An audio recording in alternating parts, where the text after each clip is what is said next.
Good morning, good morning, good morning. Happy Friday Eve. Is that a thing? That's a thing people say.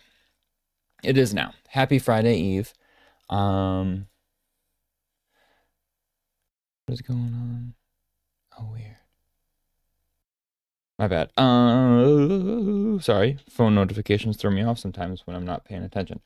Anyway, hope everyone's doing well. I posted, I did it. I did the thing for Blue Sky. I know I always forget. F Twitter. But okay, cool. Let's get started. I had to mess with the camera and the lighting a lot the other day, so it might be off. I'm trying to course correct it and kind of make it look back to normal-ish. Um, Seems good enough. Again, it's a revolving door of whatever. It doesn't really matter. But yeah, so I in terms of today, I actually don't know what I feel like drawing or doing art wise. So I think we're gonna play it by ear. In my head, I had like, yeah, I don't know. We'll see. We'll see as it evolves. But let's go. My original thought, let's just say that was, I was like, oh, I'll just paint Malice, right? I don't really want to. But then my other thought was, oh, well, maybe do I know I mentioned studying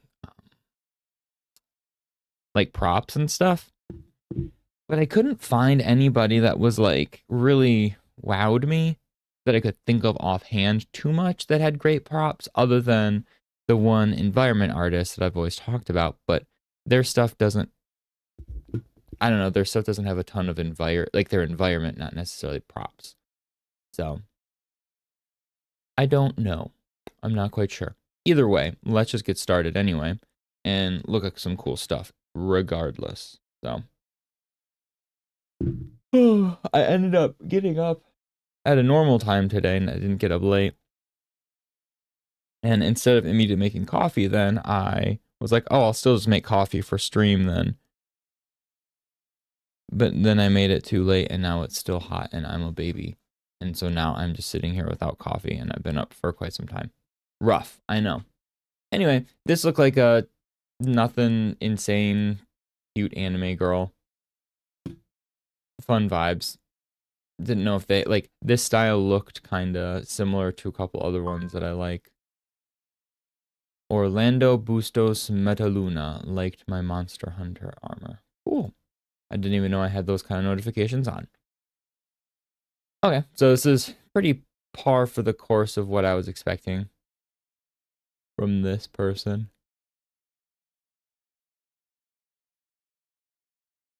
Similar energy. Oh, my apologies for the yawn. A bunch of pretty anime girls. About pretty par for the course. Anyway, yes, I know we followed and we look at Sylvain Sora a lot, but every time something comes up, I can't help myself. I guess if anything, something like this would be an interesting study, like doing stuff and understanding how they do environments better. Because we've looked at their stuff before and it's always stunning.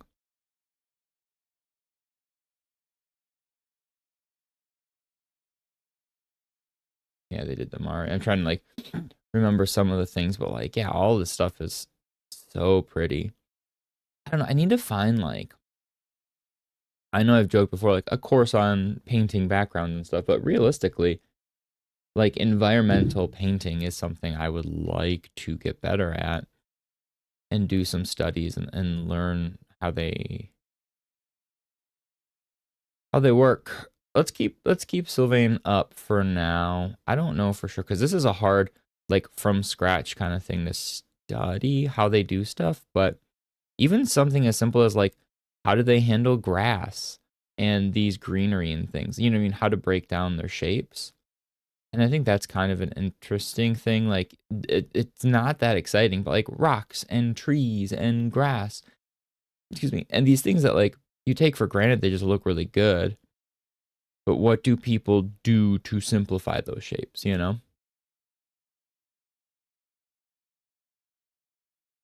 So maybe worth exploring. We'll see. We'll see. We'll do the figure drawing. We'll look at cool stuff. We'll do the figure drawing. We'll do the, you know, the whole kit and caboodle, the normal spiel. And then we'll see. We'll see. Maybe I'll open up the iPad and be like, you know what? I feel like finishing this drawing.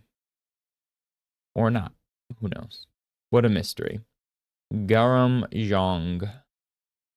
Again, this just looked like, you know, pretty anime girls.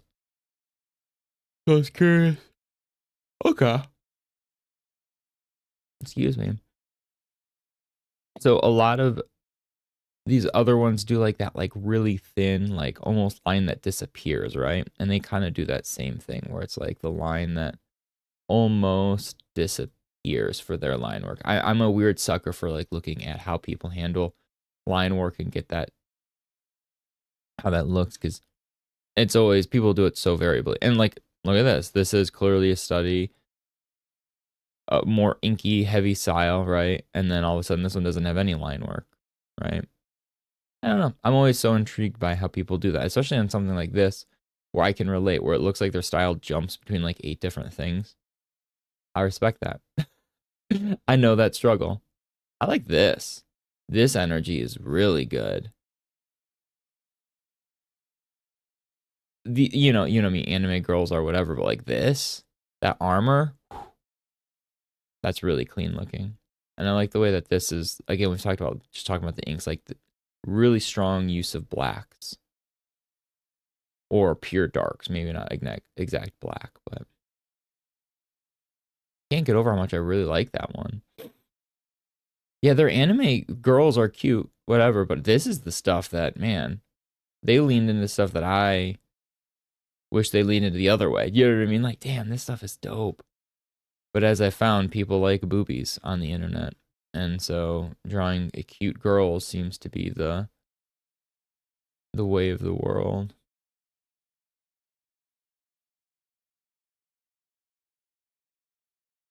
Like literally, right? This person posted 4 things, okay? Let's look. This is the newer one, but it's 3 months ago, still on. Granted, to its credit, I don't like this one as much. It's kind of boring. 50 likes, right? Let's look at the guy. 114, the other guy. That's a cool design. Let's look at the girls now, okay? 50 and 100. What's this girl got? 250 likes. I didn't realize you could scroll on these, actually. Okay, maybe that's part of it, though, too. Oh, no, he's got a secondary picture, too. And then, what is this? 3,000. And she doesn't even have a secondary picture. Granted, I will agree this is probably his strongest, or their strongest one here.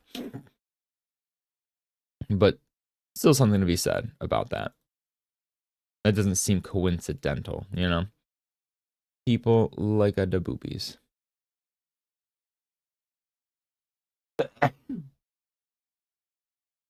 Oh, excuse me. The weather here is all out of whack. And so is our the heater and stuff like that. So I've been eyes runny, nose drippy, eyes runny, eyes watery. Runny eyes, I guess, is just called crying. Anyway, I don't know what that sound was now. Was it just another? Oh, that's just the same notification. Why is it? I need to turn off sound for that. Who liked it? Orlando Bustos. How do I look? 2 people have liked it so far. You know, I'm really, really cooking. They don't have anything to look at. Observer. Okay. Fair. Anyway, the last one of the actual, like, character things I wanted to take a peek at. Another anime girl type vibe. There was a lot of them today when I was looking through the feed. It was just a ton of it. So I tried to pick at least somewhat interesting ones to me. This has like the Splatoon vibe, the cartoon game, like the Squid Game thingy on the Nintendo Wii. Doesn't it? It's got like the aquatic kind of like sea urchin energy with the arm spikes and the legs, the corals. And then even like this, her feet look like a weird, like the blobfish almost. And the colors alone, obviously, like Splatoon is very vibrant colors like this. and very similar energy. Oh, puffer doi. I just actually read it, so it's supposed to be like a puffer fish, I'm guessing. Reading really helps. Those are some hips and a butt on that one. What is this? Anthropomorphized my cat.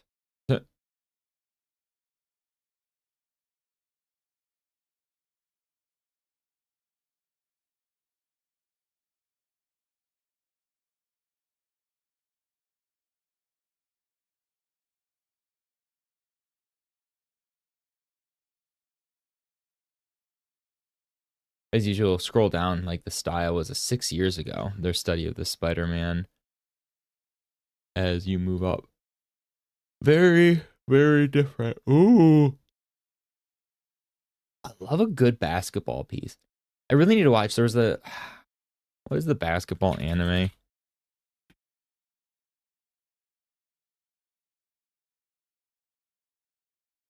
Kuroko's Basket, I think. I thought it was something else though. I don't know. I remember there was a basketball anime, and I was like, obviously there's plenty, but I was like, I don't know. That actually seems pretty dope. Like, there's some cool. I don't know why. Like growing up, we being from Chicago. Oh my god! Every time I open a new tab, I think that's what it is. It's that same notification that just re-pops up. Growing up in Chicago, we were, we were Bulls fans, right? We were in the heyday. We were with the Michael Jordan. We had the Scottie Pippen, Dennis Rodman. Like we had the primo best of the best. And growing up, we used to go to basketball games in the city. We would watch it on TV plenty. I played basketball a little bit, but like just at like the Y with like a little league there. And some of my favorite games were obviously like NBA Jam and then NBA Street, which NBA Street, one of the greatest like hip hop vibed games. Like NBA, it was just like so friggin' fantastic. They knocked it out of the park with this, and it's a series that just now is like defunct and dead. And I'll never understand. Like, what is this? First video that pops up, NBA Street Volume 2 is still amazing, right? Like, these games were fantastic. We need a game like this again. I would get it in a heartbeat. Like, looking at this does not look that exciting. But it was basically like NBA Jam, but made cooler in 3D then. I don't know. So good. And so this kind of energy has that like NBA Street mixed with like an anime, right? Like the basketball anime. This is a frog. That's kind of adorable. I love that like the descriptions. What is it? Frog. Cool. What is it? It croaks. Oh, I respect it. I respect the simplicity. Oh, I like how it's like cowboy girls with big handguns and then boom. Big package luchador in pastels. Male luchador in pastels. Pretty cool. I like that. Yeah, this was fun. This person's got a lot of, like I said, variety too, which is always cool. Oh my god. Arc of Survivor. Gosh dang. That reminds me, one of my buddies texted a thing. There's a game called Arc, right? I played it a billion years ago when it first came out in like early access. I tried to play it with one of my buddies. I tried to play it with my little sister at the time too. Nothing didn't really stick. It was like a weird survival, like open worldy kind of nonsense. But like you progressed from like caveman energy to like dinosaurs, and then like you'd have guns in the end. It was weird. But anyway, the second game came out, and the second game's coming out, and the trailer finally came out for it, and it is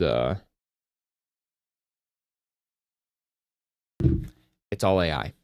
The whole friggin' trailer, the whole thing. This game, keep in mind, is massively popular. Like Ark Survival Evolved is the full title. That game was huge. It had to have made gangbusters. And then the trailer for the second one comes out. Boom. AI trash. Slop. Garbage. Fitting, because I went from from Ark to AI. And then I clicked on this one. Boom. And they've got the good old say no to AI art. Anyway, what I thought was funny, I went to go I went to look up Etienne, right? Etienne Savoy, whatever. Etienne, I wanted to go look him up. I mistyped his name and I put 2 T's, right? ETT.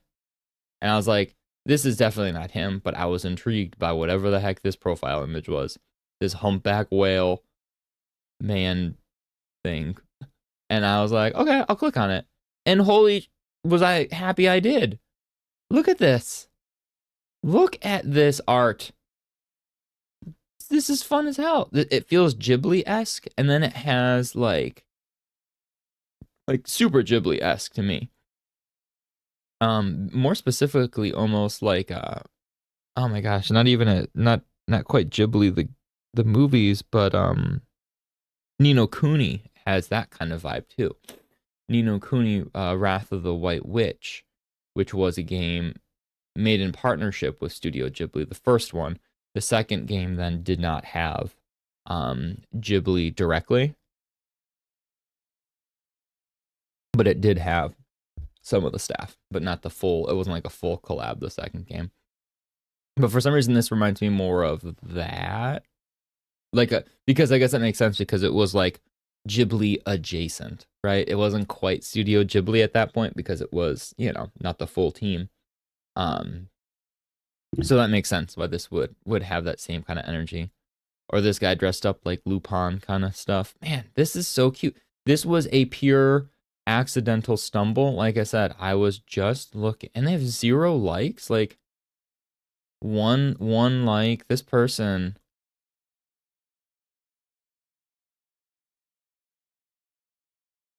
has gold. Absolute gold, and people just never stumbled on this person's account. Wow. That's what's wild about art, right? And social media. Like this person, in my mind, could have tens of thousands of followers, right? Compared to other pages I've seen. But no, it's the Cotton Woodler. This seems weird to Google. Cotton Woodler. Do they still do stuff? No. Nothing is. It's just coming up at Cotton Woodler. Yeah, that's not. Darn, I was hoping to find. They have. I don't want to click on a Twitter link. Or if I can click on it just to see if they have other. The account doesn't exist. Those person's just gone. From South Africa. They had. Yeah. They had a Twitter and an art station.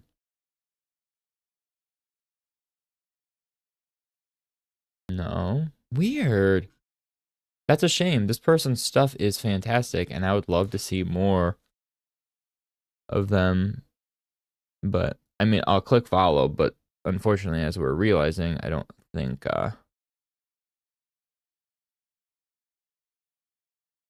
they're going to be posting more new stuff. I'm super bummed. Like, that makes me feel really bad that I really, okay, that one's not my favorite. But, like, some of these things are really cute.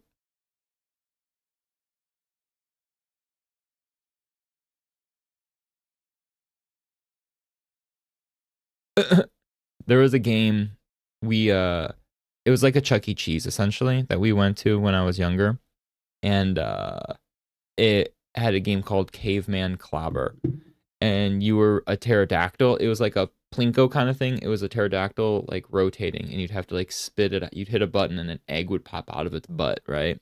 And the egg would plinko style down, ding ding ding ding ding ding.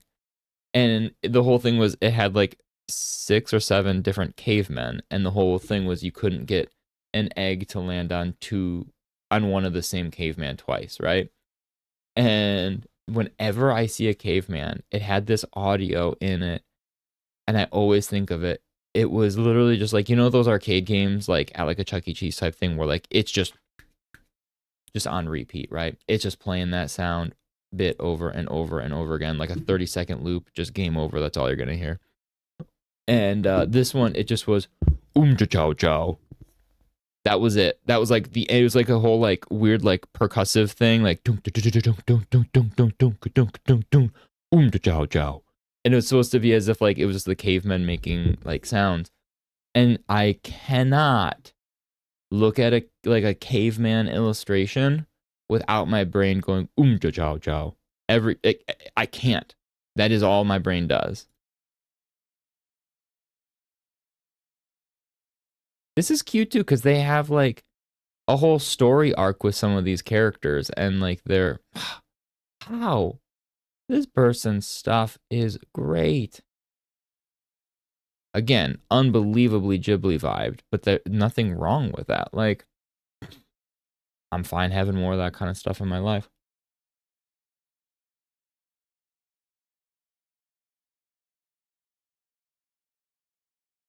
For a wizard study.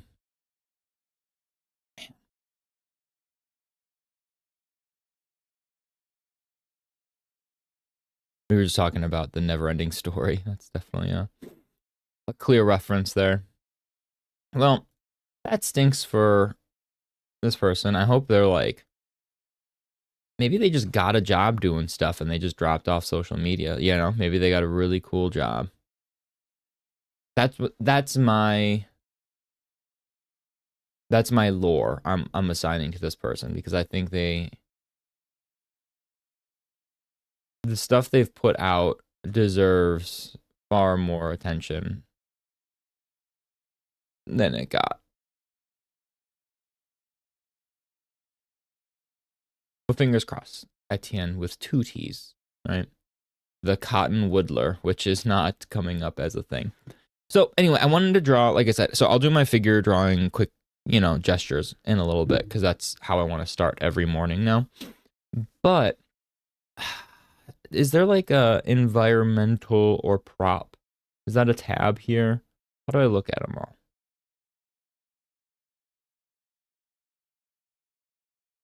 Right, is there props? Can I just look at props? Because what I had here was his stuff, and the more I looked at it, while it's cute and really good, it's mainly all just the way he paints. Like, he does like a lot of these block-ins in 3D, and then just has a hella cute way of painting, right? Which I'm not saying anything bad about that, but for me, I was like, oh, I would like to break down like cute way people do props, right? And the way that they paint and simplify those kind of forms. And a lot of these are a little more difficult to do that with. Maybe something like this to kind of get the energy that I'm thinking. Maybe like this. Maybe we can look at the way. Didn't they have a page? Yeah, a page of trees here. Maybe we can look at simplifying trees and see how they like break down color. And then what do we got? Some props here. These look like props, but we'll see if these are all like in the isometric point of view, though that works, but it's a little different. Half of these I didn't actually like somehow, even though I've looked at these many times, I feel like.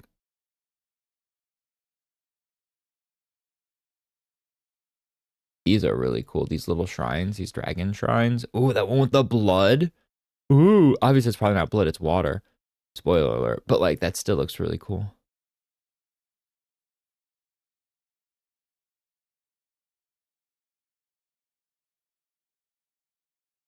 Even just the way that they paint wood is something interesting, I guess we can study.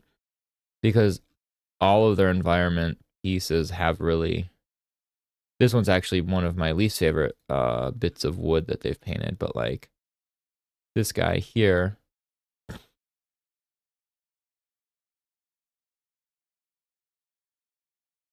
Could zoom in maybe and get a peek. Because like they put like greens and other colors in the wood. It's not just brown.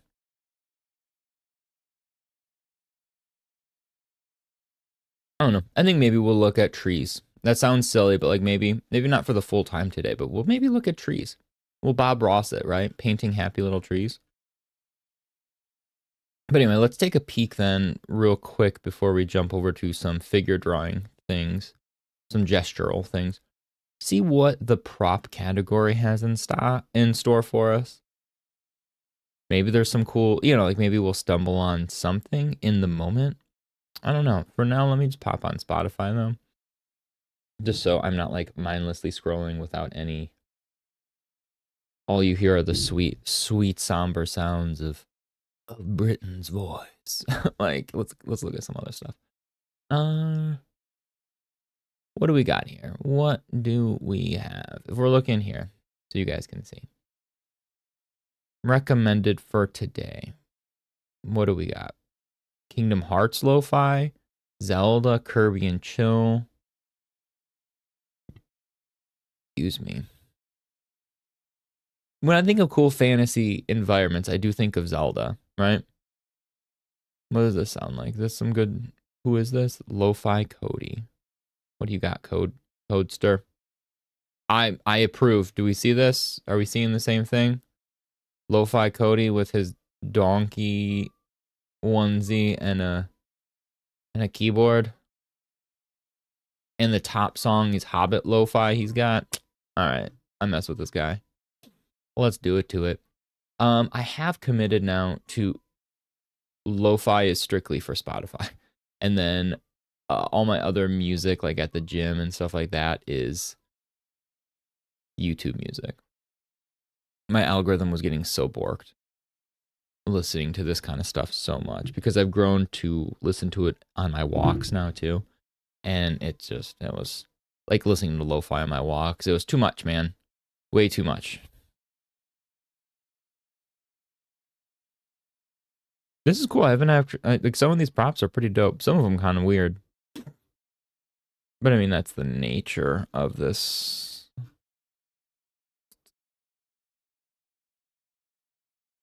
Hearthstone would actually be something cool to look at. I feel like because like they're bored and the way they paint things there too, and their use of color in environmental things. Maybe we'll look up that.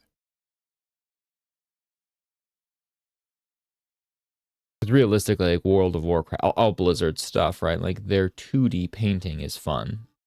And as we've established with a lot of things we've looked at, clearly inspired like a generation of artists, myself included, right?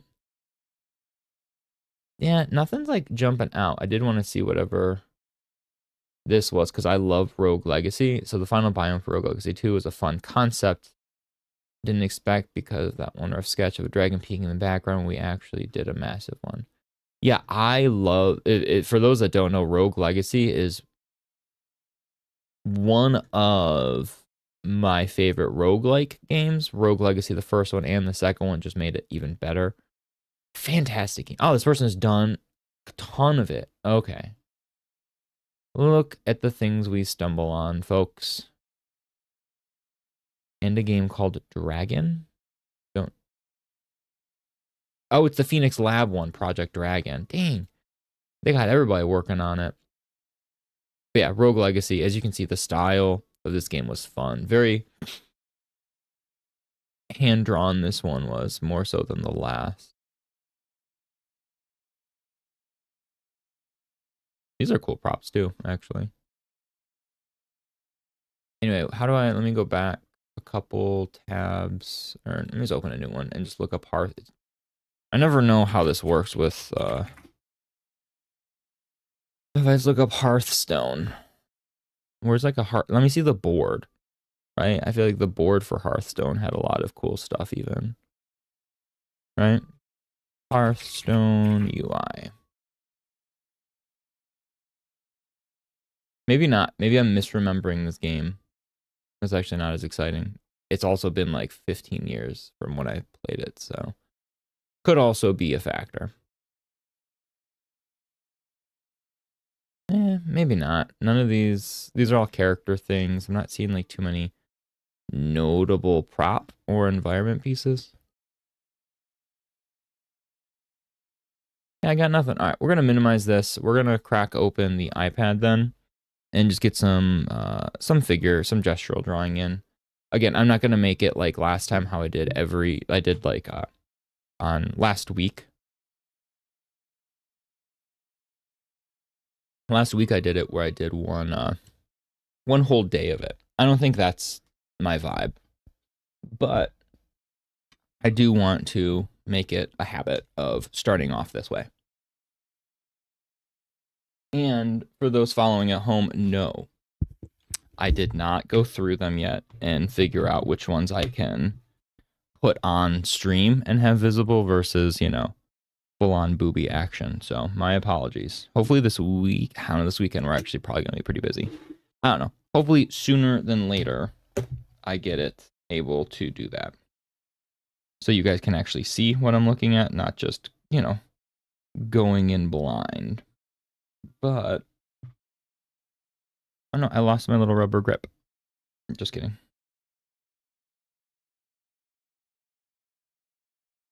Let me just get the iPad cable.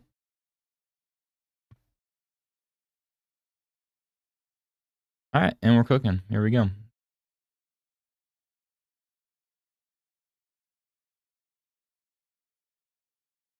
Coming up. iPad. There we go. There we go. My laundry list of unfinished artwork. Yeah, we can see here I did finish Squirrel Girl. This file, by the way, still borked. Still so broken. I tried so many things, couldn't figure it out. And you know what? I just gave up. I said, she's done enough. I tried to get as much done as I could that she looked fun, but not like, yeah, I just was done. This file got me on high alert. I was just, I don't know, man. F that. If the rest of my files start doing that, I'm just gonna cry. I don't know. Live on stream. Grown man cries about busted iPad. That's what the kids watch these days, right? Anyway, so I do have things I'd like to maybe revisit. Like maybe this Akuma piece here one day.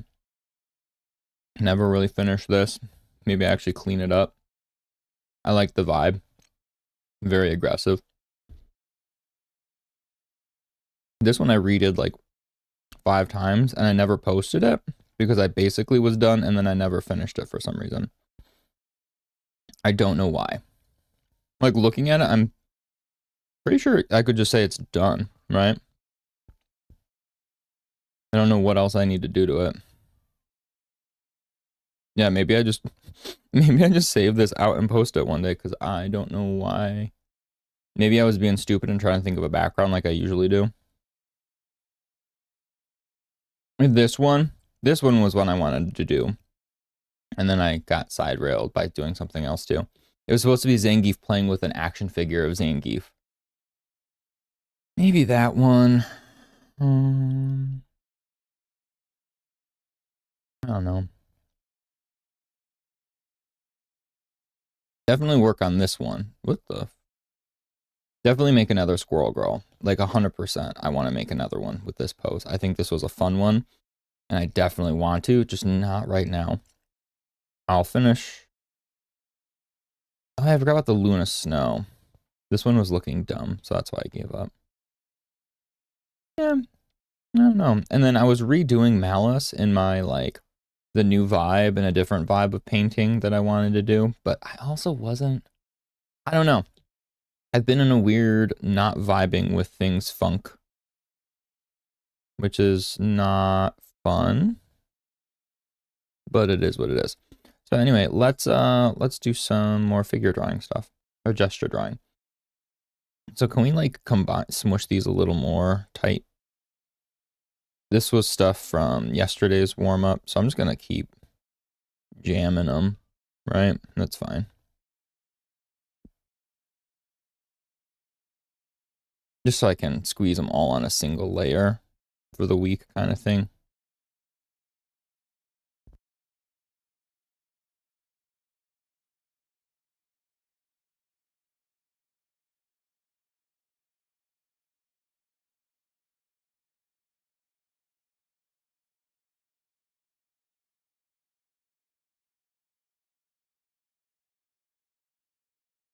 Alrighty.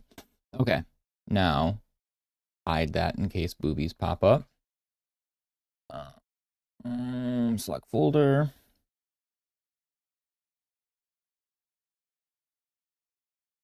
Cool.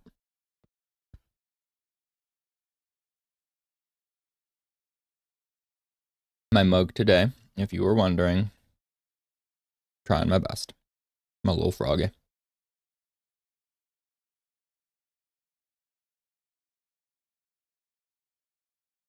Okay.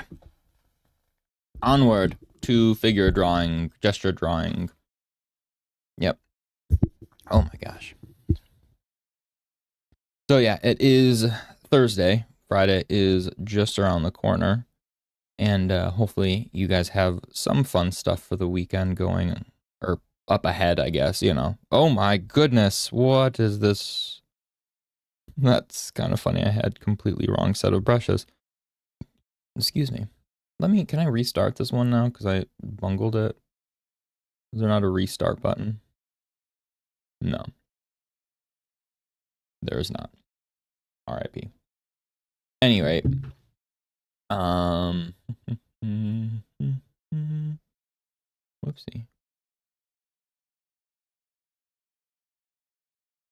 What? Sorry. Technical difficulties, one sec.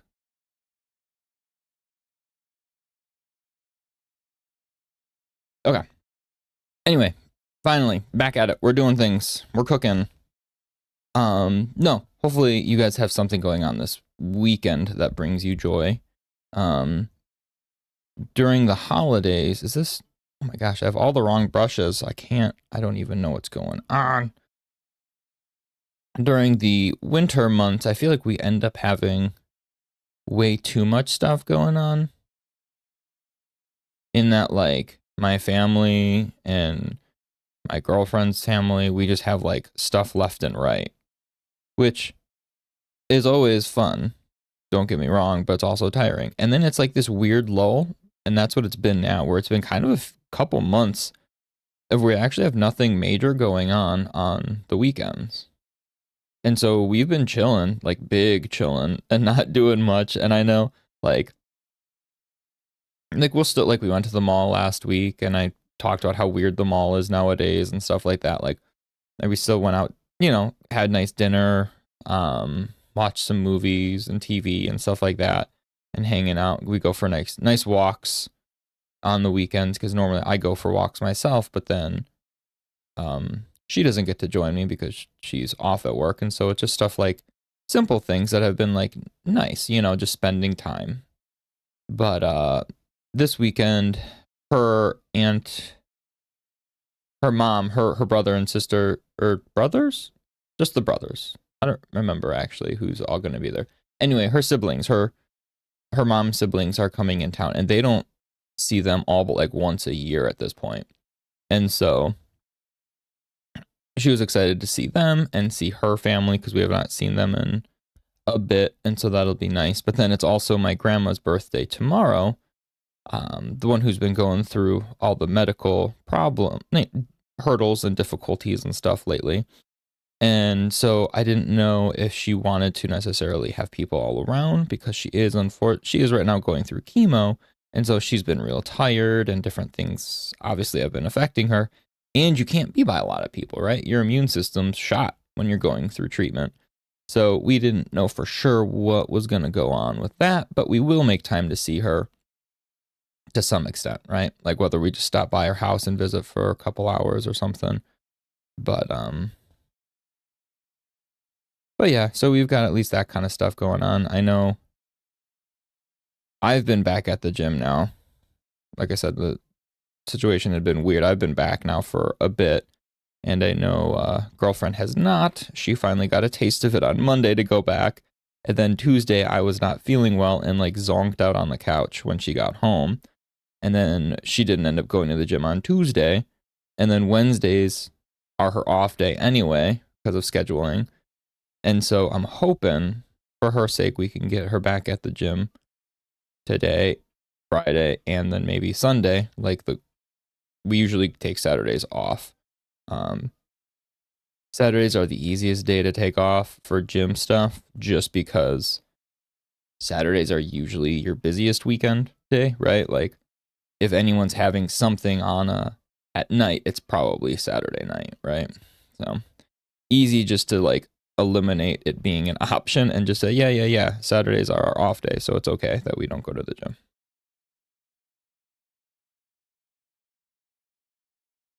I gotta sneeze.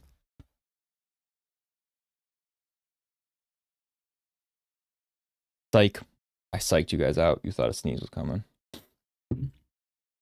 So did I. That actually, I hate that when you're about to sneeze and it just goes away. And then it just feels like it's like stuck in your eyes and your head. Ugh. Not a fan. Not a fan. Anyway. Ugh. Yeah, scrubbing through these pictures that are popping up now. It yeah, like I've said, definitely requires some perusing as to which ones can be streamed.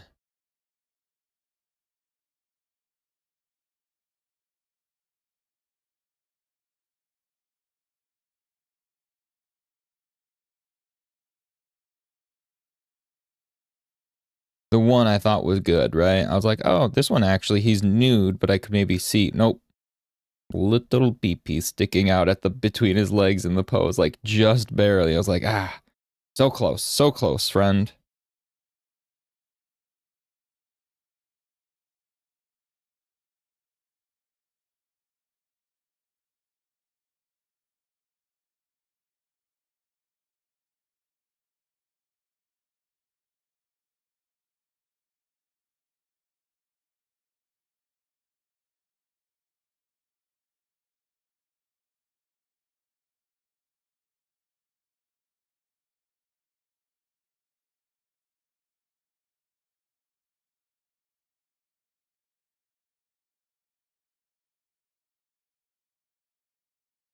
Yeah, speaking of things we did this week, I had been wrong eraser now too. So I love musicals, right? I've been to plenty. I love musicals. And I love just listening to them. Like my playlists, that's what I said, like my algorithms are always confused because I have such like a weird varied musical preference. But so with Wicked, I'm not a movie theater person. I'm usually not a fan. Um and so we didn't go see Wicked in theaters. And so the big thing was like, oh, once it comes to streaming, we'll watch it though, because I know I really wanted my girlfriend to finally, like, she doesn't know any of the Wicked. You know, like I could jam out to that music every day. Like I have jammed out like crazy to it. And so I was excited to get her able to see it then finally. I know she wanted to go to the movie theater. I am a weirdo and we didn't. That's on me. But so on all of the streaming services, we had seen ads countless times. Wicked, streaming, blah, blah, blah, like all these things. And we just assumed for the longest time, like she kept saying like, hey, we really need to watch that then. I was like, yeah, for sure. And so this past weekend, I was like, hey, it was Friday night. I was like, hey, it's Friday night. Even if we don't finish, we can catch it. You know, we watch stuff on Saturday morning. So I'm like, worst case scenario, if we don't finish it tonight, we can still watch it, you know, in the morning tomorrow. And she's like, that would be great. And so I go to turn it on and it's nowhere to be found. Like legitimately cannot find it anywhere. Only to realize it's not streamable yet. Like there was all of this advertisement for it, a ton of advertisement. And yet it wasn't even live. It must have been just purchasable. And so they were like butt blasting the advertisements for purchasing it. Like, you know, like the streaming rights to just like own digital ownership or whatever.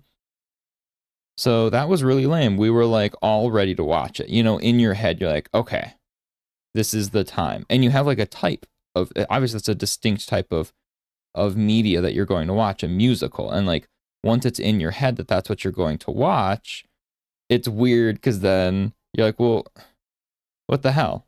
That's what I wanted to watch now. Like, so that was definitely lame. I think it's the end of this month or something. We probably should have paid more attention to when it was. But yeah, I think it's Peacock. Streaming first on Peacock. Which is dumb, as I think I just paid, or no, it's Paramount I just paid for, because that just went up in price too. Everything goes up in price with streaming. It's my favorite.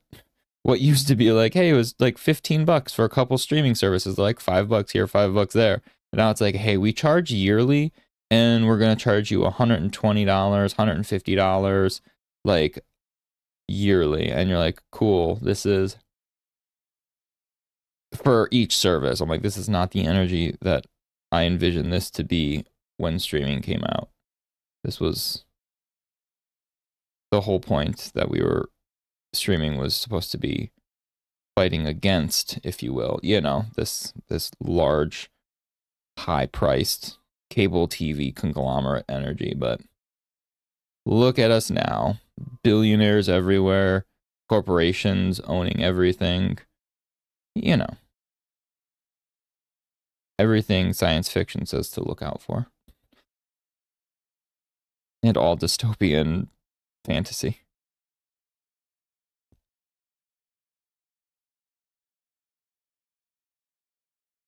Which, speaking of fantasy and dystopian futures and stuff, I do not like audiobooks. Okay. I've tried them before. As much as I love talking, I don't like audiobooks.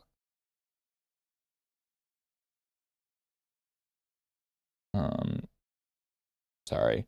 My mom was actually texting about grandma's birthday then.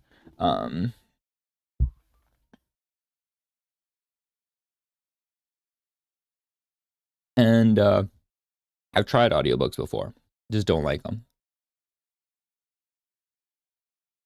But I also don't make time to read. Not anymore. I don't even read comic books anymore. Like, I haven't made time to even read half of the comics that I've been getting lately. And so the idea of reading an actual novel right now is just beyond me. I've been too much stuff on my plate that I want to get done.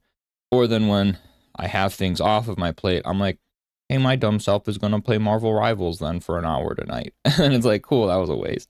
But anyway, so there was out of nowhere, a YouTube video was recommended to me. I've only had maybe like, I can count on one hand how many times YouTube has recommended a booktuber, you know, like some sort of content creator around books, right?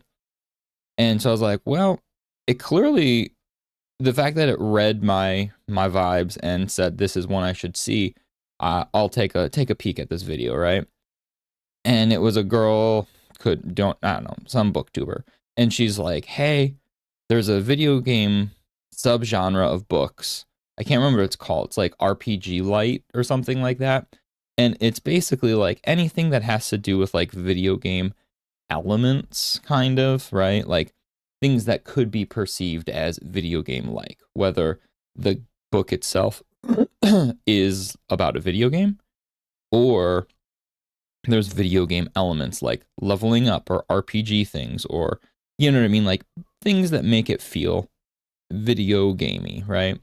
And she's like, normally I don't like that. I've not liked that subgenre. I've never been interested. And so she's like, I just never have vibed. And I think she said she like tried to read one and it just wasn't doing it for her. And so she was going to write off the subgenre basically. And she noted like, obviously she's like some big name in books. I don't know. She does like, she's a judge in like competitions and stuff like that. Like, so she's been around the block. She's been around the book, you know, like she's been around the library.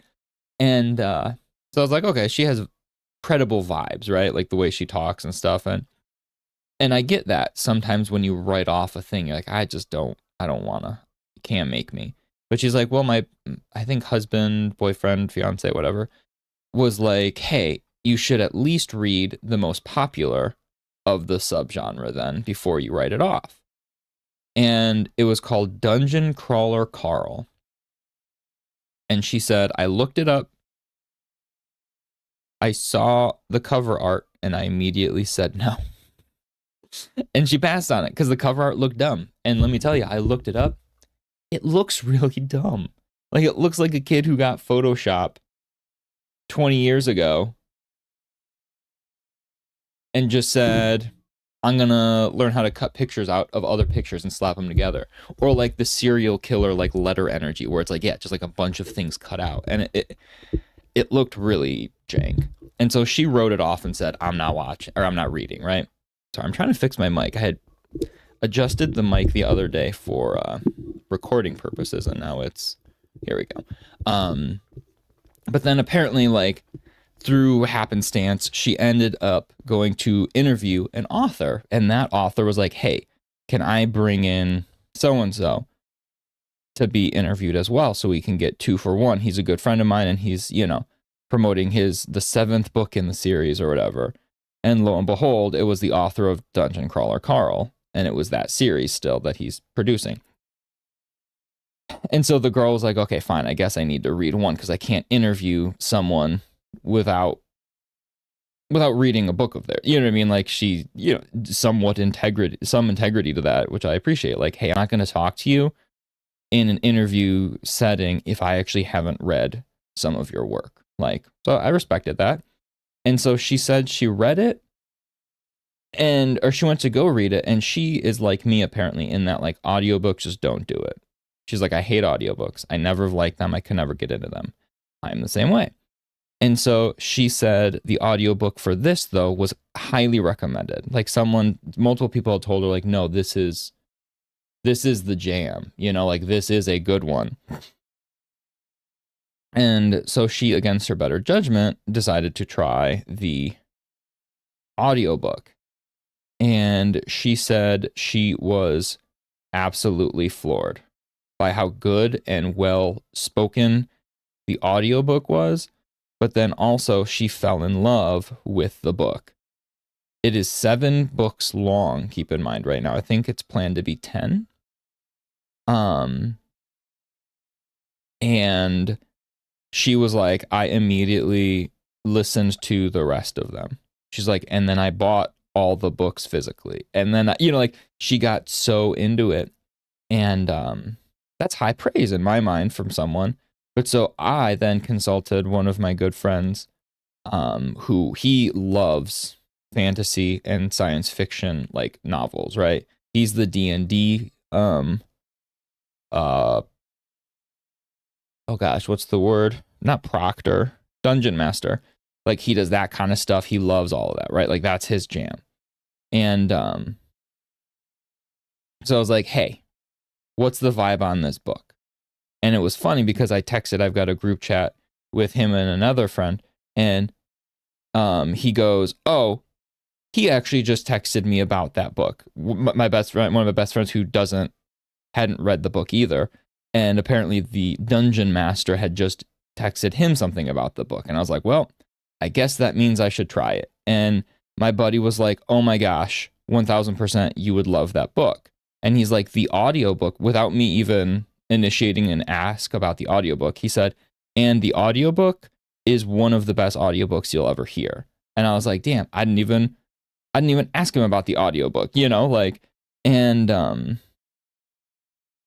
so anyway, so I went through, my girlfriend got a Audible subscription because she'd been using Spotify, and she got an Audible subscription, has been using that recently.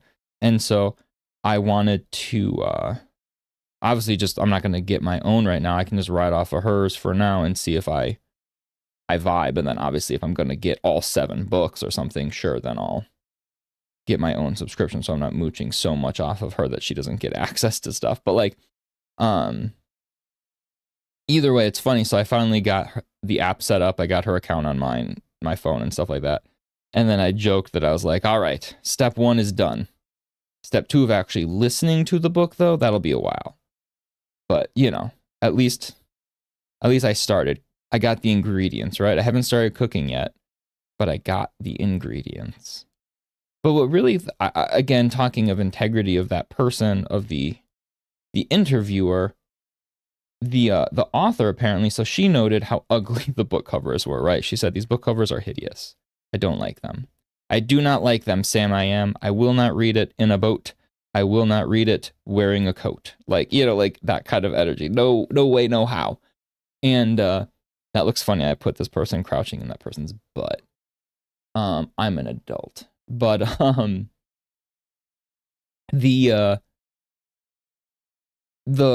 author of this series, Dungeon Crawler Carl, has self-published, right? They self-published all of their stuff so far. Or originally, they had self-published all of their books. And what they did was they made these stupid covers. And they're on book 7. They got a strong fan base now, right? Of people that really enjoy these books, which is awesome. That's so cool to see. But so the popularity grew, and apparently they were purchased by a publishing company then, the first 3 books.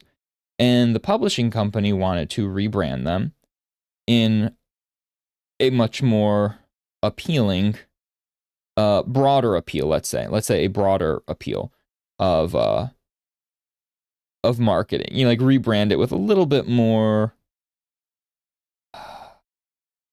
bookstore friendly kind of vibe that like is more like, hey, I see this on a shelf, I might pick it up. Whereas the other vibe, like I said, was very weird. But anyway, so the publishing company now has the rights to books 1, 2, and 3. And they have rebranded the books. They look way better. And that's what this person, the woman had said, like, yeah, I bought the rebranded book because they look so much better. And they look pretty cool. But now the publishing company also now got the rights to 4, 5, and 6. And what they're doing is obviously they're going to make books for 4, 5, and 6. And those are coming out soon-ish, I believe. I think she said like in May. Those novels will be like in stores. But what I thought was really cool, which is just neat, I appreciate respecting your fan base in this sense, right? So the author could clearly this publishing company is a fan. The books are selling well. They clearly would just buy the rights to the books immediately, right? Seems very much the case. But for book 7, he is still self-publishing first. And because he made a promise to his fans that even if he were to get published, he personally would still self-publish and get his books with the covers he made, and that people fell in, like some people weren't a fan, sure, but people fell in love with those covers from that book. And so he said, I'm going to still self-publish first every time. And then if they want to buy the book rights after and rebrand it and do their thing, cool. But I want my fans who have wanted these things from the start to be able to have all 10 books, once all is said and done, to have all 10 books with the same art, right? Like obviously like the same energy, right? Like, because I want you guys to have a complete collection. I made that promise when I started, and I'm going to keep it. And I thought that was super dope. Like, I really, really respect that. That like, I'm sure it would be cheaper and easier for him, and probably more profitable, just to go straight into, skip the self-publishing aspect and making these new covers for his books and stuff himself. But again, his creative integrity said, you know what? No, I made this promise to the people who built me up and loved my things from the beginning. I'm not going to make it so you don't get a full set of what I wanted to have from the beginning, so we all can have it. And I thought, man, because as dumb as this is, like, I've got books, like, I'm thinking more of like trade paperbacks with comics and stuff. Those change spines all the time, and I cannot tell you how frustrating it is that on a shelf then the spines don't line up from books in a series, like from in a legit series, when the spines don't even line up, let alone the covers are completely different. And in this case, it would be, and stuff like that. So having someone be like, no, we are doing it the way I said we're going to do it first, and then we'll, if people want to buy it with a publisher later, cool beans. But also that's kind of probably smart for him too, because that means people will buy it twice. Like, I mean, I'm sure there's it's not all altruistic, goals. Like, I'm sure there's some sort of monetary incentive then on his end for that, but also that doesn't matter because clearly that's a byproduct, right? If there is a monetary incentive, that comes secondary because clearly that type of action was made with a very distinct purpose in mind, like, and that is to respect the fans that have supported him. And I don't know, that kind of stuff, like that alone, like when she told me as if she spoke to me directly, when she mentioned that in her video, that's kind of what made me be like, okay, no. At first I was like, that sounds interesting. I don't really care, like, for, to read a book right now. But that fact made me be like, all right, I respect this author and I would like to look more into it. Like, that little tidbit sold me on the person, because as a person, that's cool. And as a collector of things, of books and things, of plenty of things that come in series that are different as time goes on, and it's frustrating as all hell as an anal collector like me, I was just like, hey man, you pretty cool. I don't remember what his name is. Dinneman, I think his name is. Something Dinneman, because I joked that has the same energy as Doug Dimmadome of the Dimsdale Dimmadome from Fairly Odd Parents. The name, not the guy. I don't know what the author looks like. I don't believe he has a giant hat like Doug Dimmadome. Maybe he does. Maybe that's his energy, and more power to you.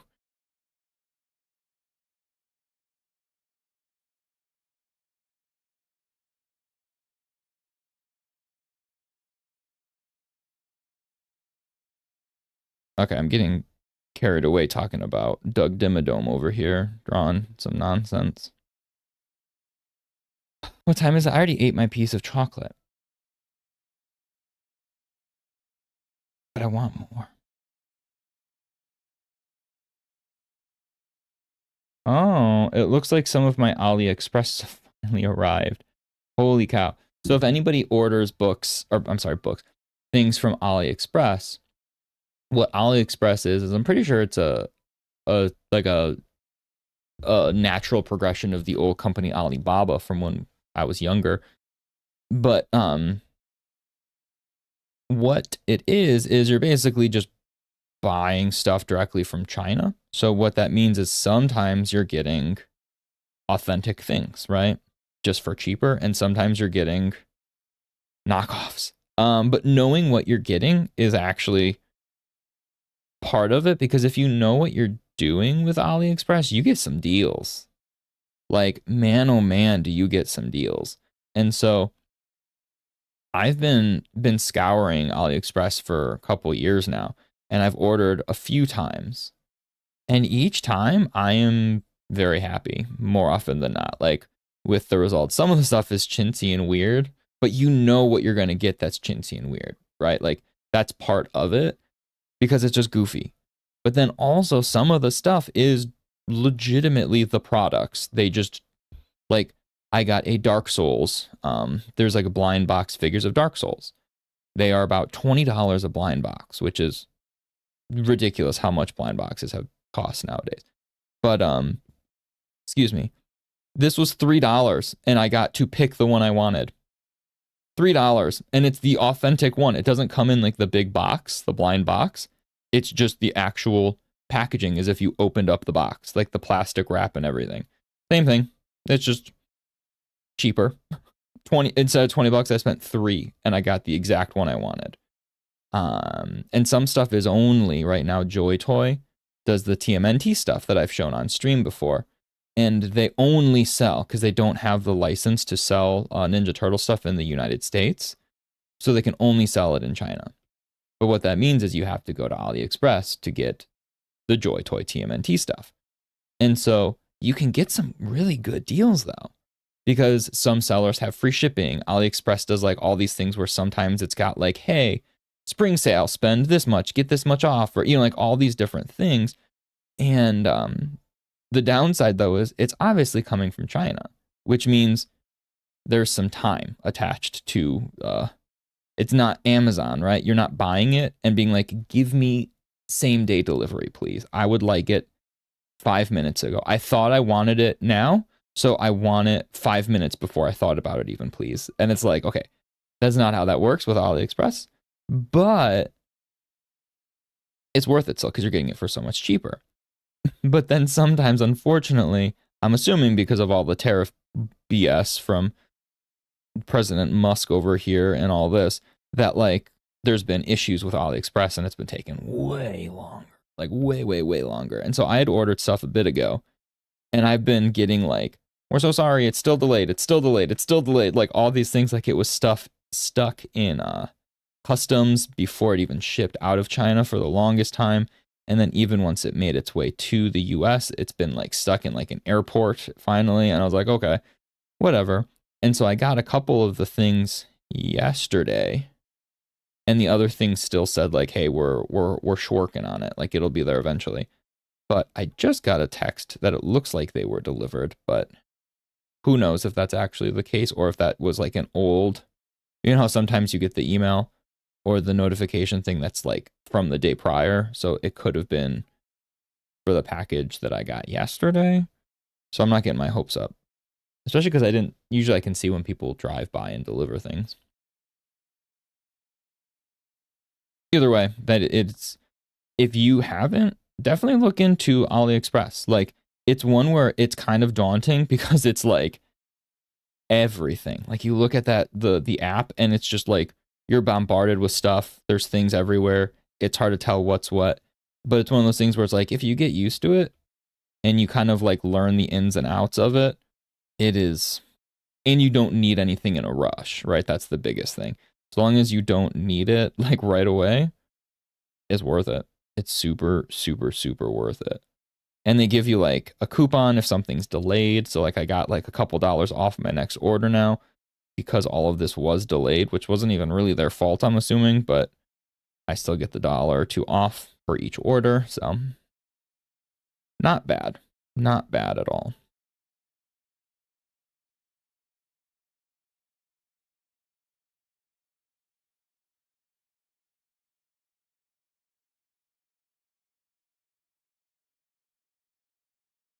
I feel like these are getting worse and worse. One day I'll be quick and good with these gestures. That day is not today.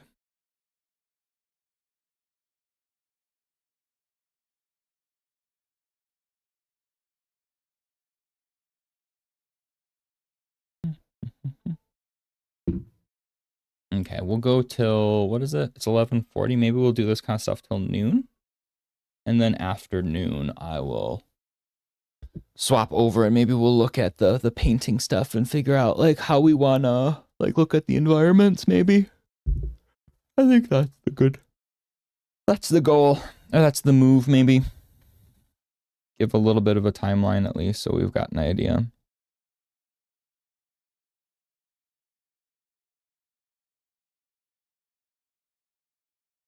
This is a weird pose.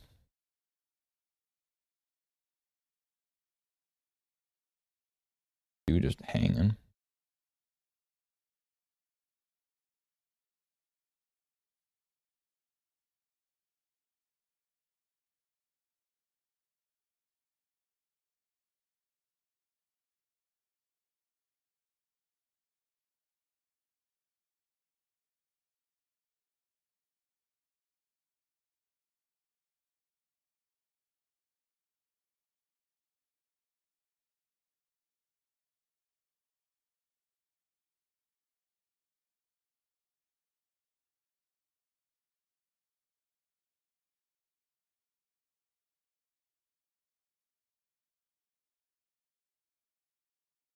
Mm-hmm.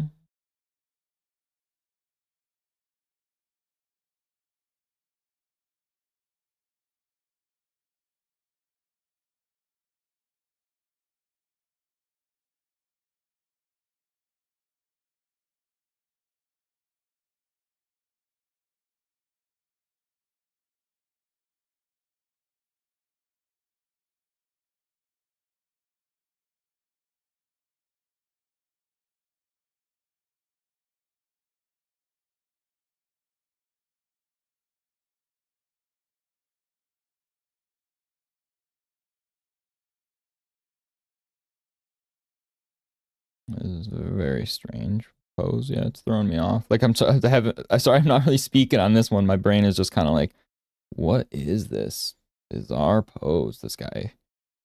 Good for him.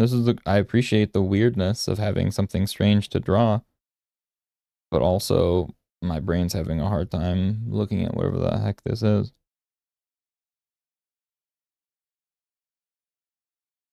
He's got a little man bun. Boop.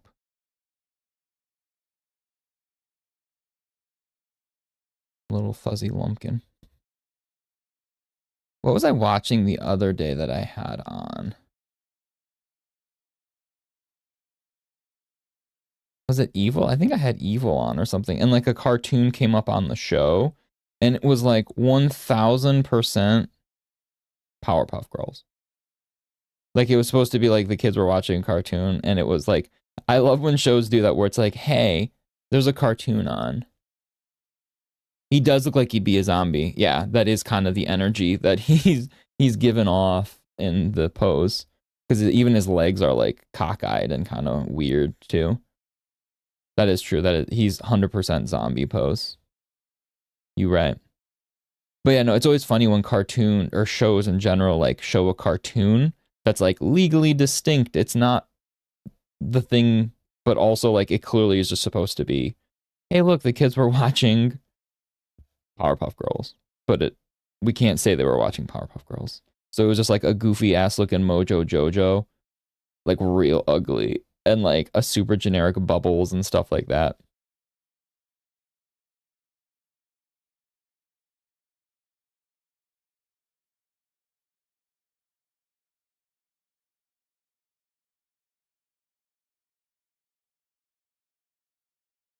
Let me just kind of get a direction for the legs.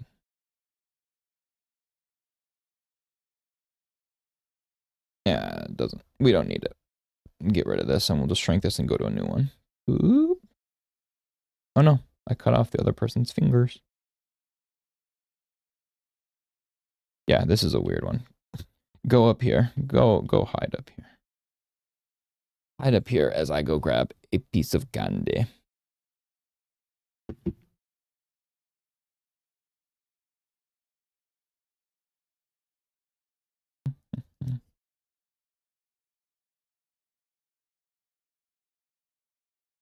Okay.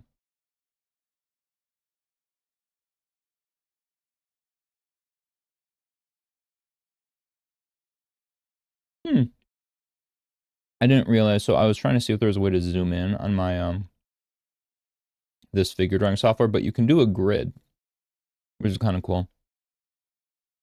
For those that don't know, grids are useful because you can kind of break down, right? Like if you have a grid, oh gosh, if you look at a picture and there's like a 3x3 grid and you see a person like posed in such a way, right, that they're standing, you know, and so they're holding a gun. They say hello to my little friend kind of thing, right? Boom. Pow, pow, pow, pow, pow, pow, pew, pew, pew.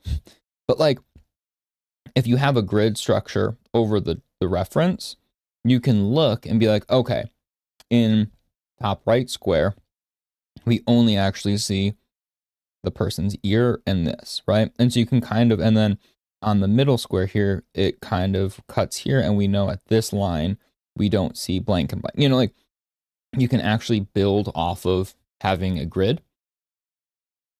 I usually don't use that necessarily, but I appreciate that that's a thing included in the app. This is taking a lot of undos to get rid of this box. Okay. So I'm going to do just like instead of drawing a figure, let's do like, I'm going to quick block in the energy of the head on a couple of these.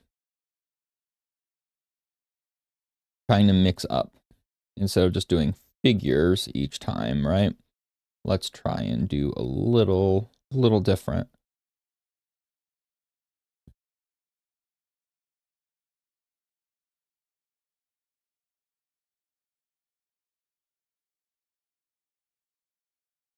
Just because I don't feel like drawing all figures right now. Anyway.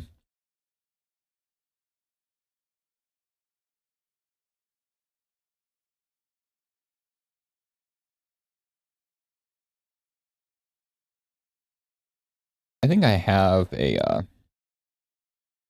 I think I have a folder of like faces too. As I could always do maybe one of the days I do that instead, right? I don't do the gestural figure drawings, but I have more quick face sketches that are actually like some of these don't have necessarily the figure drawing ones that I have don't have like some of them may not be the most expressive faces. They're not emotive just because that's not the point, right? They're holding a pose for a bit. So the idea is that it's not meant to be like a crazy expression, whereas some of the face stuff is pretty distinct expressions because they're made with that purpose. Like, you know, like they're being photographed that way.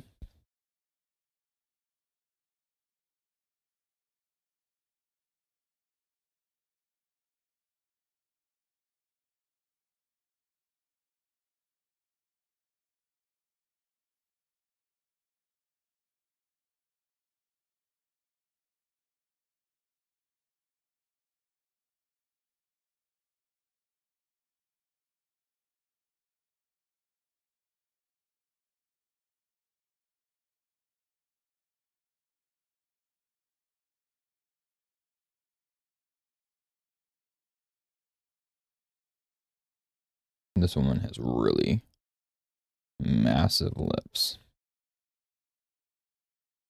That's one thing I struggle with a lot for some reason is lips. Because they're like, I feel like so quickly you can make lips look dumb. Like so fast. And that's what I do 90% of the time. I make them look dumb. Case in point, these look dumb. Got a pretty pronounced chin, too. Like a cleft chin, kind of, you know, that big one.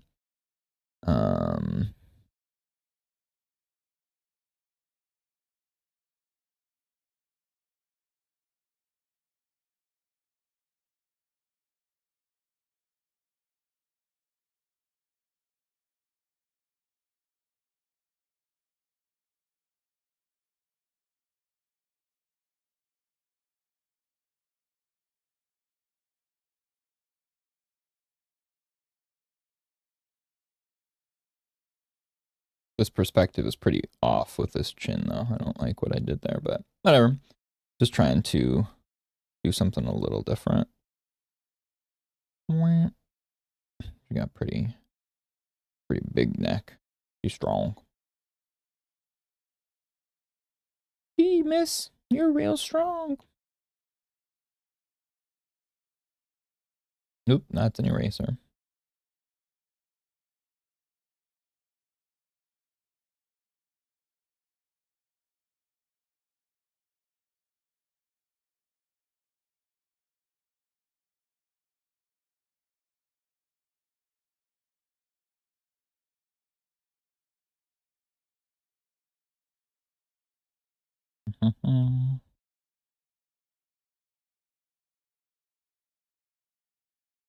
Neat. Okay. This next, this one is like pure in shadow. I can't even. These are now they're people facing the wrong direction. Even crap, like they're backsides. So I can't really draw faces like that.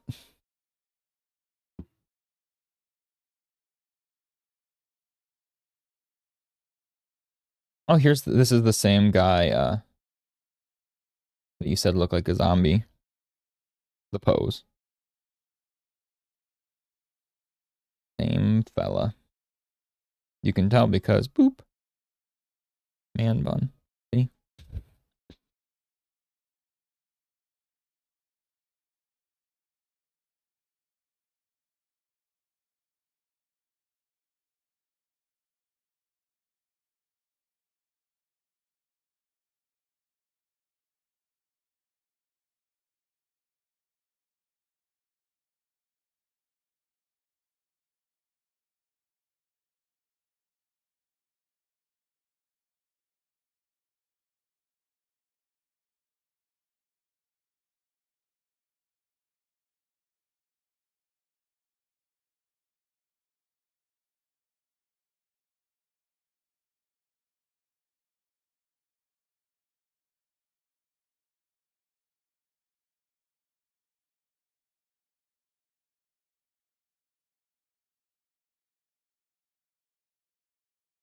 Man, mentioning zombies, it's crazy thinking like how media like latches on to topics, right?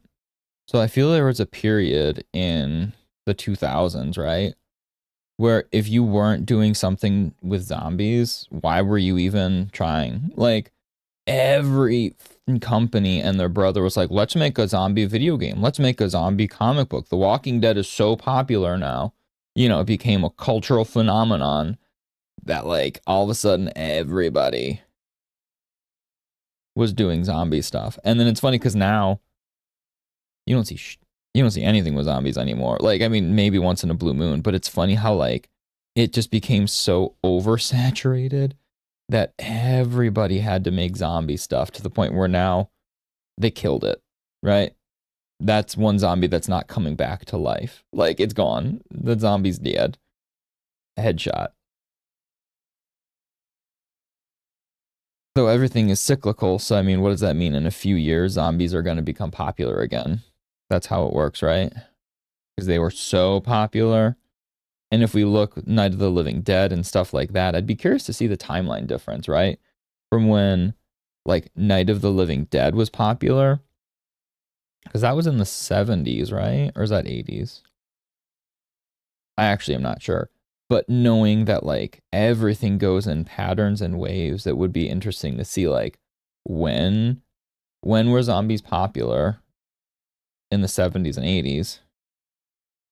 And then what was the timeline difference until Walking Dead became like the thing and then zombies weren't everything. And then, you know, cross reference, when is that going to happen again, right? Like, can you gauge when this will happen? I'm sure you can. Like people, that's what people do. There's people's jobs are to watch and predict trends. So I'm sure there is some sort of logic behind it.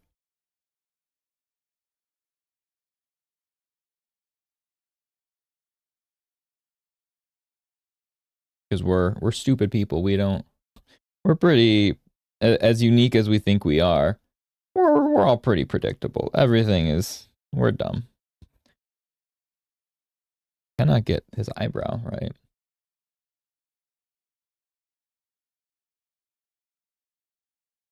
Mainly because I apparently cannot draw eyeballs right now. Holy sh!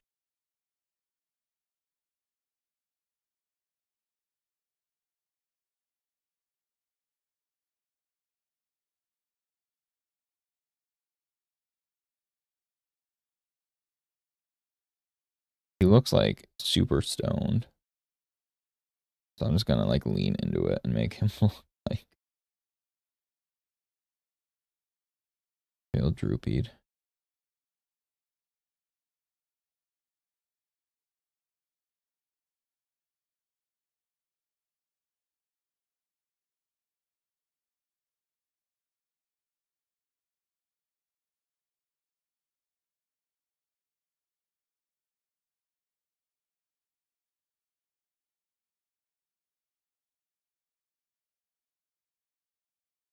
Drooped. Okay, that was very bad drawing.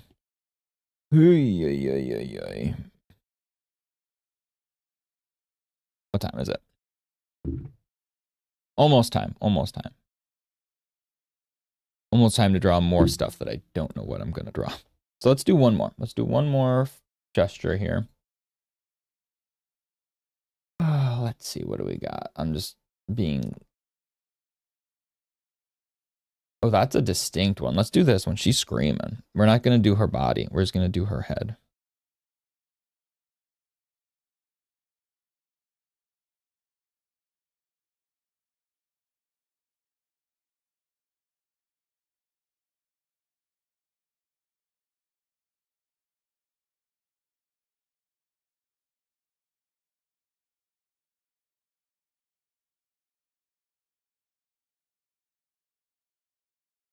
She's like legitimately like yelling.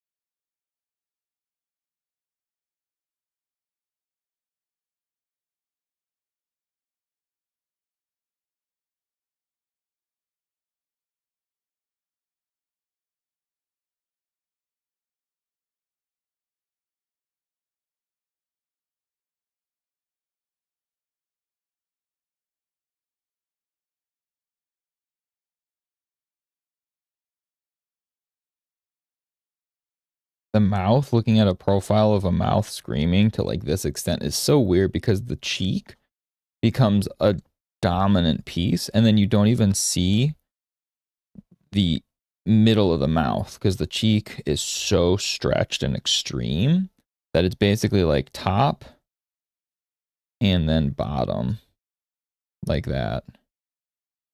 Very weird looking. Like in the grand scheme, like thinking of the anatomy, it's very weird, but it makes sense. But it's just weird. Like most of the stuff we draw, it's like, yeah, that logic checks out, but it's weird. So I feel like you really need to show that her nose is even being like scrunched a bit down. There we go. And then the nostrils are not right. The nostrils are far more angled.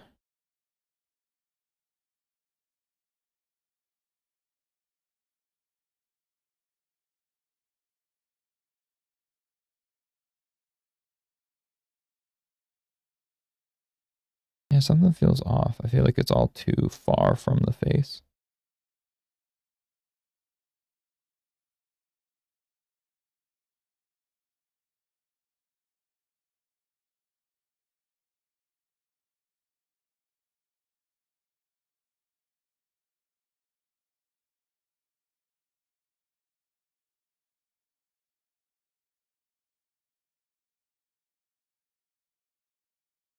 The lower lip just on her just basically turns into chin because it's just that wide open.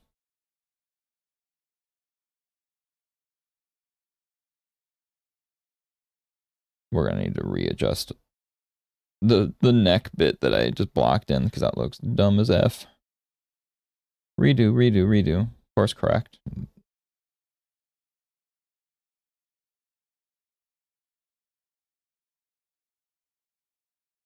So let's block in kind of where the hair is coming from because it comes in, comes back forward, goes back, back down, back into the ear.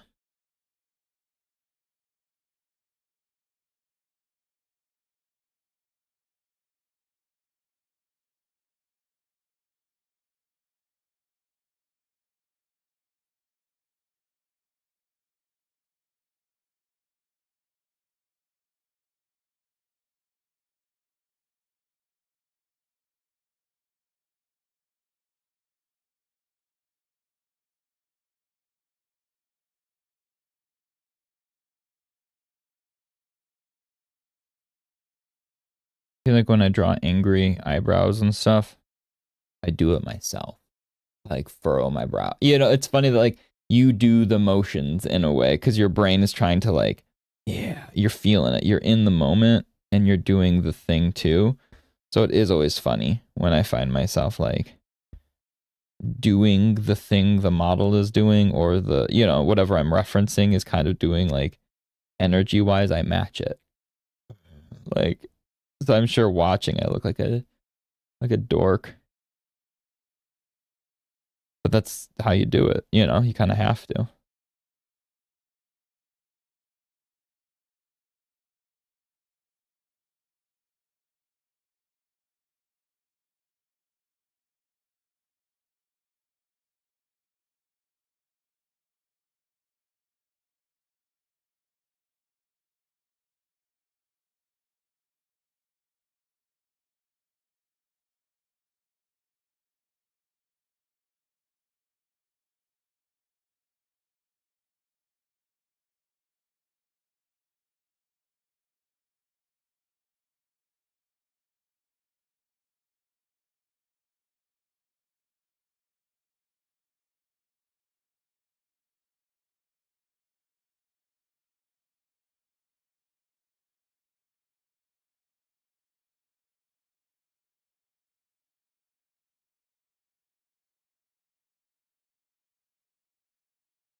Okay, that's done.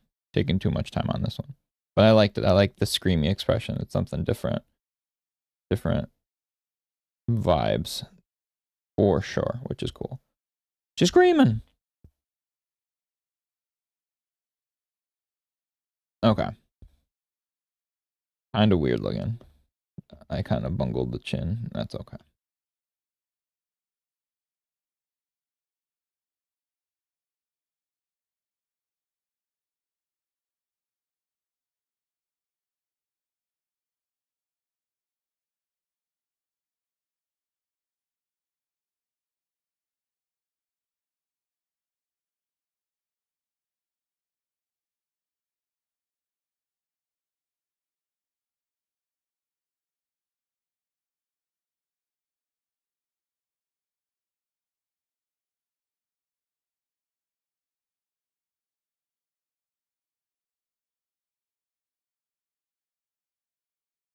Looks like weirdly chubby cheeked the way I did this now. What did I do?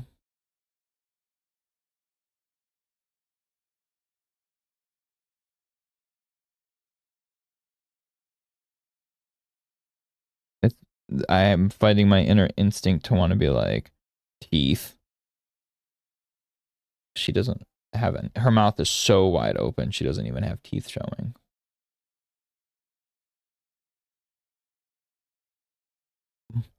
My mama said alligators are so angry because they got all them teeth and no toothbrush. Ay, ay, ay. Oh, Adam Sandler.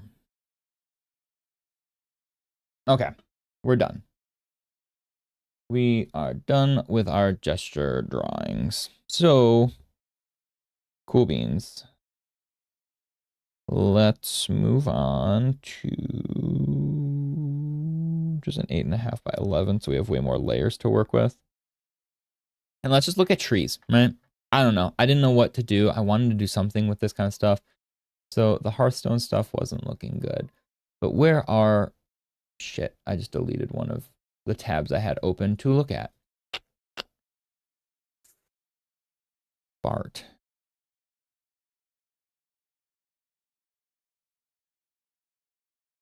But okay, let's look at how Etienne simplifies form for trees, okay? That's what I want to look at right now, is just what are simplifications of environmental pieces, right? So obviously I don't feel like drawing his trees exactly, but I really want to just take a quick peek at like, how do some people get the shapes, right? So like these trees right here are very, like very stylized, right? But that's okay. I like this. So basically what he does is if we look at a lot of the trees too, they kind of come in 3 values, right? He simplifies trees in 3 values. Even if we look, let's see if he's got, oh, ArtStation's taking a second. Don't mind me. So like, let's look at other trees in like his bigger pieces. Like let's look at this, right? His trees kind of do this thing of basically 3 values, right? It is deep shadow, side shadow, and the lit side, right? So there's like bottom, not lit, and lit is kind of how I'm looking at a lot of these trees, right? It's like strong, small, medium, large, essentially, or like dark, middle, and light. And that's a lot of this can be simplified down into 3 values, right? Bop, bop, bop, right? 1, 2, 3. 1, 2, 3. And then highlights maybe in between. So like just looking at this, let's grab just a big old brush, right? And I'm not doing color picking per se right now with his things. I'm just grabbing colors myself. And just looking at the way we're doing these weird blocky things, right? So let's say he's got this block of a tree, right? This Minecraftian tree. What do we do if he's saying, okay, the light source is clearly coming from the left, right? So let's say whatever we paint in is the default color, is the medium, let's say. So then if we're going to go darker, let's go cooler, more saturated, a little darker. And then he plops in. So that is way more saturated than he does, but that's fine. We'll course correct later. And then the highlight side, let's just do a little less saturated, or a little more red, a little warmer, and just crank up the highlight. But what's interesting is what he does in the middle, right? So the way he makes these shapes blend is he moves them across the form, right? So like right here, he shows like, hey, this little bit's sticking through because it's a tree, right? There's going to be imperfections, there's going to be branches, there's going to be leaves kind of going all around. So he breaks those things by saying, okay, the one color can break into the next and vice versa, right? So let's say this one can cut into it here. The same then goes from the flip side, right? So this side can break into this and maybe stick out up here, right?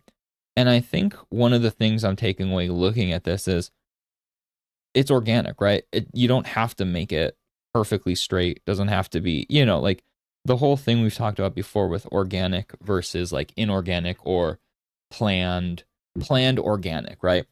Which is easier said than done with a lot of things. But like, it's hard to make it look real and natural sometimes. So like, what does he do? So let's like not even fully, like I've been really enjoying this brush of mine, right? This one, my toothy brush. I like it. I think it works really well. I like the look it gives us. But I feel like what I can do with like maybe the trees here is maybe we pick and choose, right? So maybe we just pick a spot here and there to kind of blend, right? Not everything, just kind of a little bit here and there. But then what he does here, which is pretty cool, is he'll take the highlight and go even brighter then. But those are only used for like slight strokes to show the form of the shape kind of, right? So he's got like little brush strokes and he kind of just makes them singular brush strokes, right? Though he's looking, it looks like he uses a more square brush. So I wonder if we make a quick brush, or let's look at, do I have any old brushes that are more square? Like a textured square shape.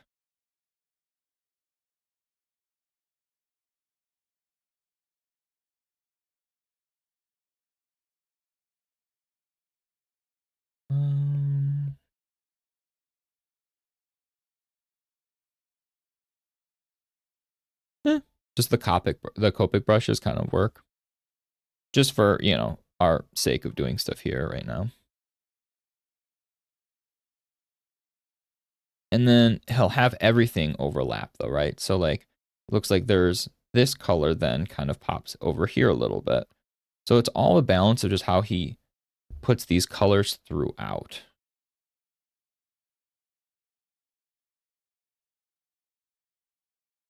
So this obviously looks really stupid. I don't think this looks great right now, and that's okay. We're just trying to kind of get an idea of how he breaks these shapes down.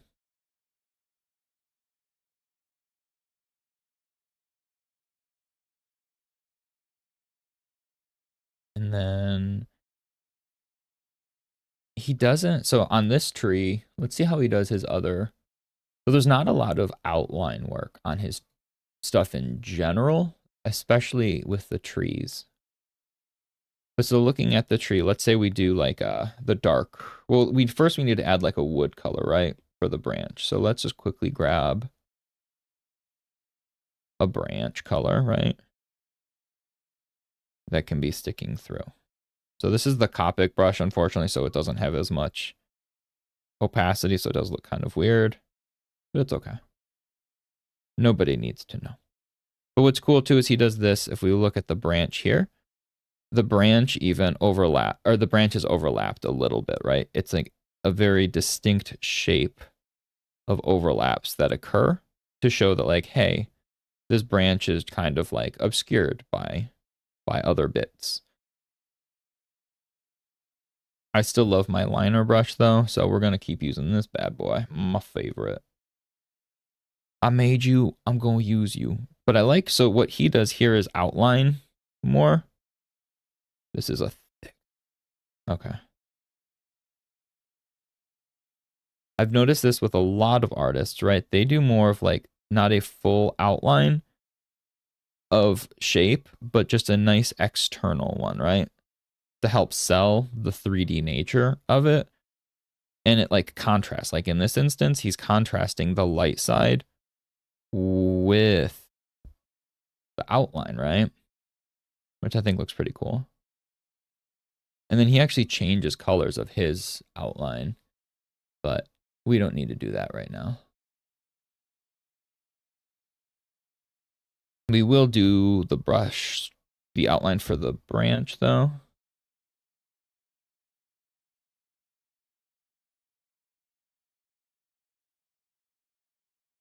Not gonna lie, I like the value variation the Copic gave us, so maybe I incorporate that brush a little bit more again into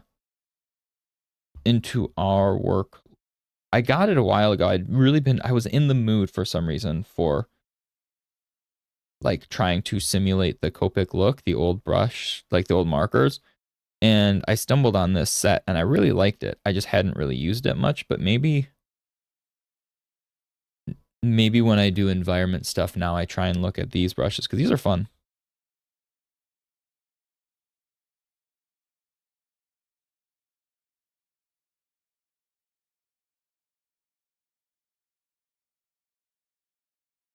I like how my stomach rumbled and I like quickly looked up. I'm like, do I got that piece of chocolate still? What are we looking at? What am I working with right now? Like, what do we got? What do we got?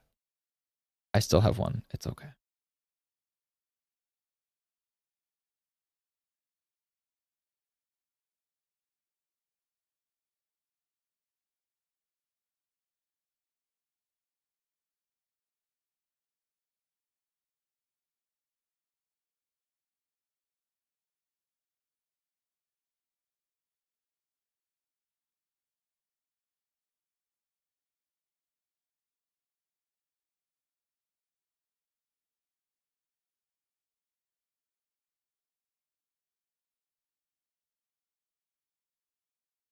Okay. So obviously this is just, I'm not trying, again, I cannot stress enough when I do these things that like people don't look at this and go, hey man, that doesn't look like the thing. I wasn't trying to make it look exactly like the thing. I'm just trying to look at the energy of the thing and kind of the thought process behind it so we can learn how to do it too, right? But first, I'm going to learn how to eat a piece of chocolate. Last one. Last one. This is the last of the chocolates. Just kidding. We have like bags of it downstairs because I have a problem. But the last one that's up in the game room.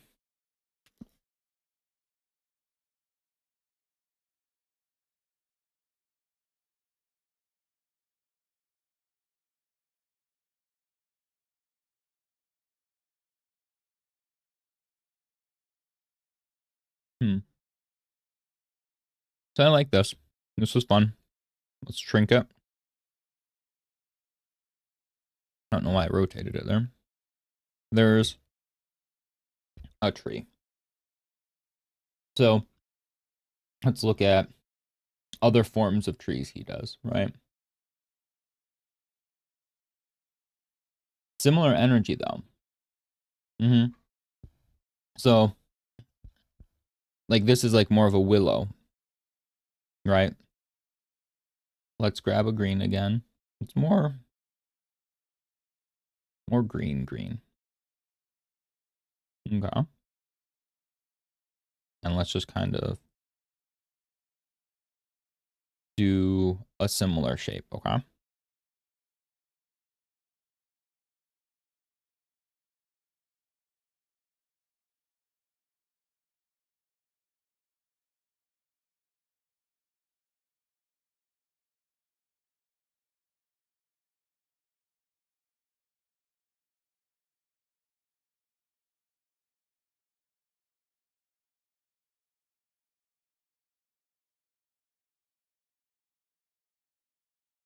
Okay. So looking at the idea here, we said there's 3. So let's say this is the middle value, right? Let's do the shadow. So let's desaturate, darken, a little bluer. Let's be a little more. I like these more colorful ways of doing it. He's got more normal ways, honestly. I've been trying to be more like, I'm trying to be more adventurous with my colors, let's say, right? So let's put in this hard shadow space of where this would be behind stuff, something like that. And then the highlight, right? He does strong shadow, good highlights to give light source, and then the light comes in from here. But this one, he does a little bit more softly, like a little bit more gradiented. So I wonder if we'll put these colors in, and then the Copic brush, which is historically a brush with more opacity variation, maybe then that is something that could work well in something like this then, right? So let's grab the Copic and kind of play with it, right? Give a little bit more shape to some of these things. Gonna beef up the size, give a little more shape. So we'll see the Copic does give a little bit more variety, which is good. That's what I was hoping for.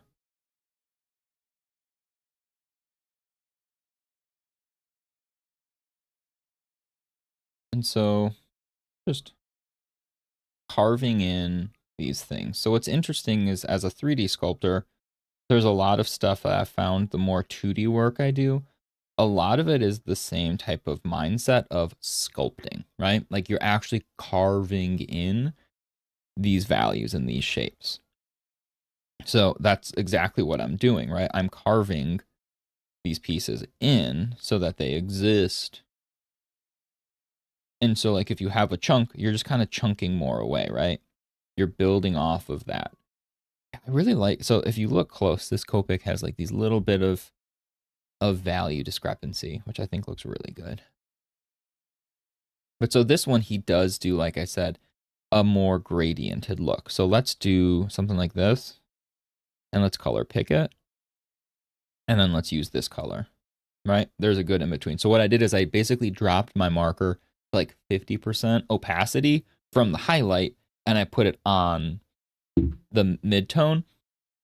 And so that should provide us a nice in-between color that we can kind of begin to copy that idea where there's a middle tone now in between everything.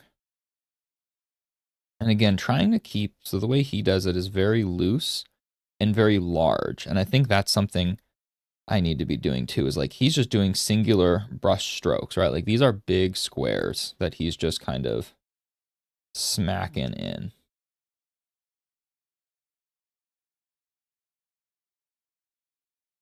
Yeah, I think what I'll do is I'm going to take this Copic brush and I'm going to tweak it to the way I want it this weekend maybe.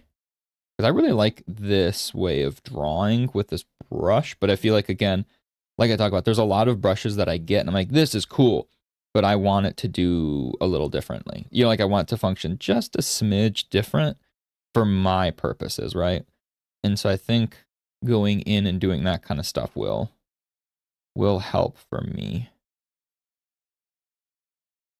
And I kind of find it fun. Like I enjoy making brushes and playing around with like, hey, what if I change this? What if I change this? What if it's, you know, little bits here and there are kind of fun to mess with.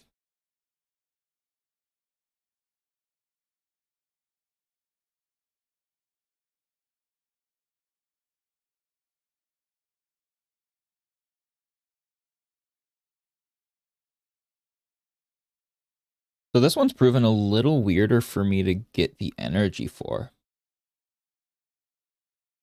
again, I think my big take was I need to be much more confident in like these big strokes, because the big strokes are what make his pieces feel good.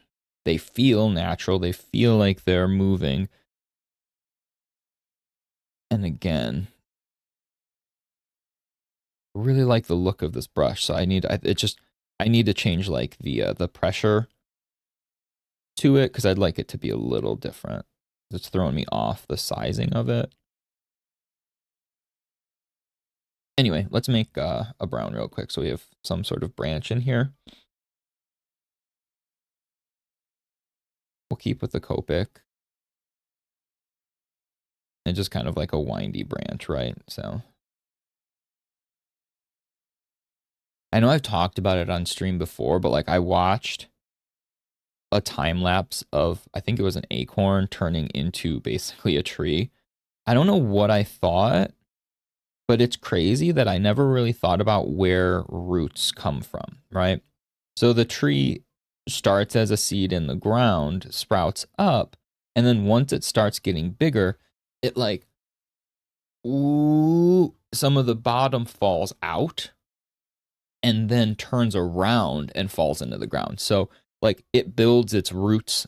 It's almost like it's gauging like, hey, how big am I getting? Okay, yeah, it's time to plant my roots now. Like, and the roots then grow from the middle outward, which again, I don't know what my brain thought it was. Like, you know what I mean? Like, you don't, there's certain things you just don't think about unless that's like obviously a topic you really love. But like, I never thought about where those roots came from. It's like, yeah, a tree just starts as a tree. But no, there's so much more to it, which again, nature's pretty amazing, pretty beautiful, pretty brutal. But nature works. So can't argue with that. And nature has worked for a long time without us. So it clearly knows what it's doing, man. Trust the process. Respect the pouch. Respect it.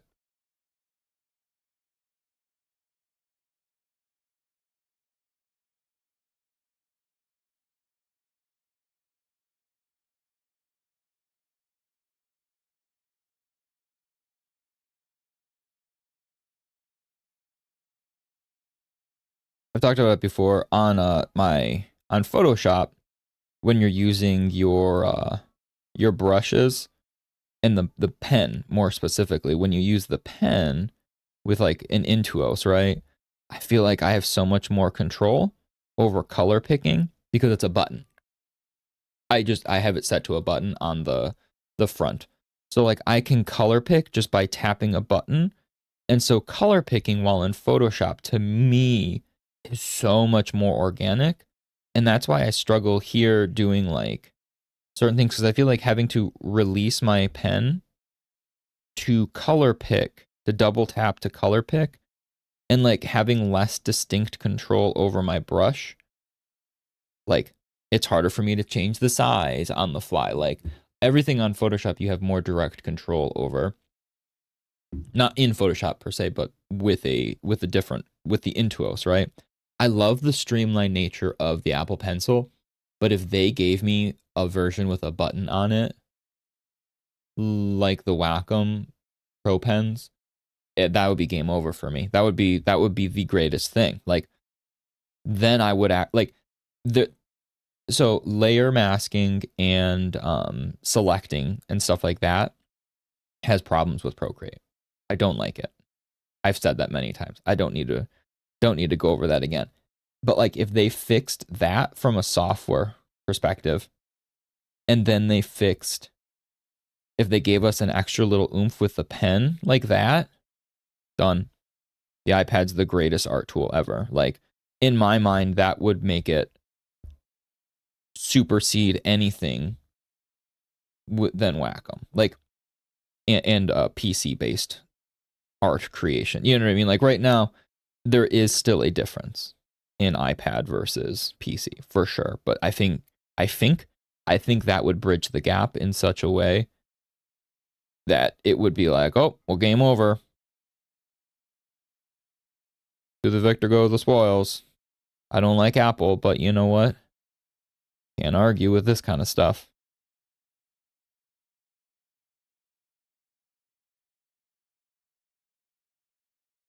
But alas, we do not have that. If there was a way I could I know there's all those weird, like the tour box and other devices that you can get for the iPad. I'm not a huge fan of those things because they're so bulky comparatively. Like if I could have like a tiny thin little thing, like imagine like these like the little like LED remotes, like the thin little ones that have like the little watch battery in it. They're terrible, right? They don't work well, but they get the job done. If it was like a thin little piece of equipment like that, I think that would go a long way because I could just set it on my sketchboard, just like you do the EK remote on with the Wacom stuff. And yeah, I would like that. I'd like that a lot. So if that device exists, let me know.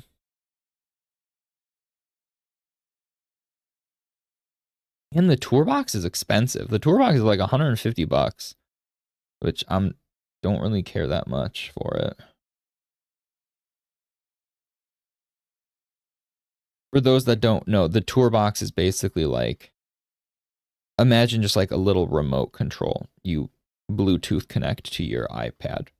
And then what it does is it can like, it has like a little, it has buttons on it. It has like a little knob so you can have stuff set just like on the Wacom side on the PCs where you can be like, hey, this button is for color pick. This button is to change the brush size. This knob is to change the opacity. This, like those kind of things.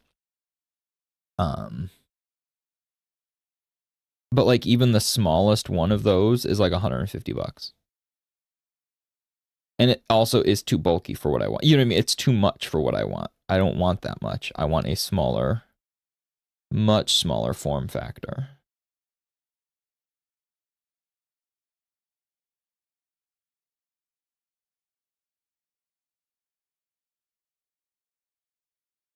Because yeah, you can't really see, but every time I color pick, what you have to do is imagine I'm drawing, right? And then to color pick, I switch my grip like this. I double tap, I find where I want, and then I go back at it, which does not seem like a big difference. I understand that, especially if you don't do this kind of stuff. It sounds like, okay, who cares? That's not that big of a deal. But when you're doing it, it's like just enough time to get your brain out of what you're doing. Like it's just enough of a hurdle that it becomes annoying. And sometimes when there's like a slight hurdle, your brain fumbles, right? And I think that's kind of why I run into gripes with this because that's what happens to me. Better artists don't run into that because they're better. I, however, am a dingleberry who gets distracted too easily. And so if you tell me I need to hit the screen with a double tap, my brain's gonna already forget what I was doing. But like, no, like it takes you out of it. Like, again, we've talked about the studies and stuff that like any small distraction actually takes 10 times longer than the distraction itself because to get back into doing the thing sometimes takes longer.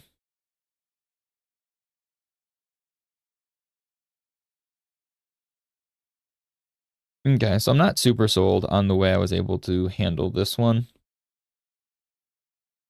But again, just kind of learning as we go. Needing to be confident with these big, big strokes and just say like, hey, I'm cool with that. And that's hard. Having that type of confidence, just like slap it on and be good with it.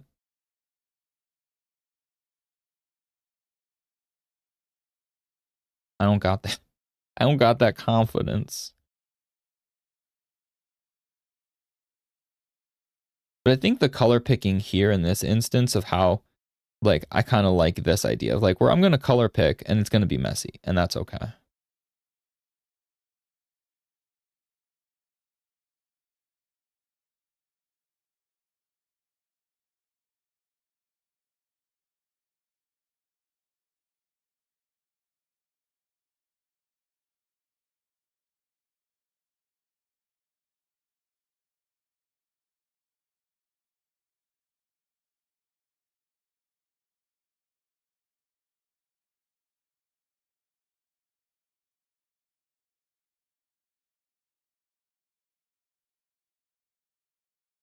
Yeah, this is not good how hungry I am already. It's pretty early and my stomach is grumbling.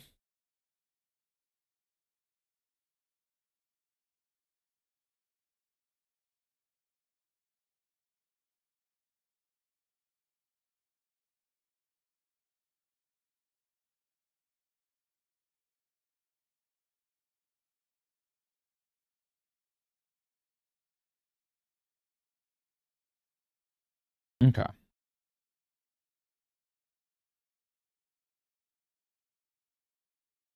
Those are trees.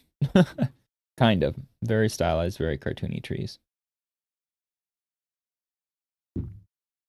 Well, ugh, I got 2 hours before I can eat. Food, food, food, food, food. Okay. Now let's look at these palms, right? So the way he handles palms is edge highlights, right? Because if we're looking at the idea of how a palm looks, a palm leaf has a very different type of shape, right? They are very distinct individual forms, right? I'm still on the Copic brush. Let's go my fill. So again, let's just slap together some leaves. There's a palm leaf. We've got the leaf underneath it too, so they're overlapping. So then we can figure out how to do that. More, I feel like I'm drawing like a Dragon Ball Z hair almost right now. Like it's got like that kind of energy of like the Broly's old school hair or Trunks or something.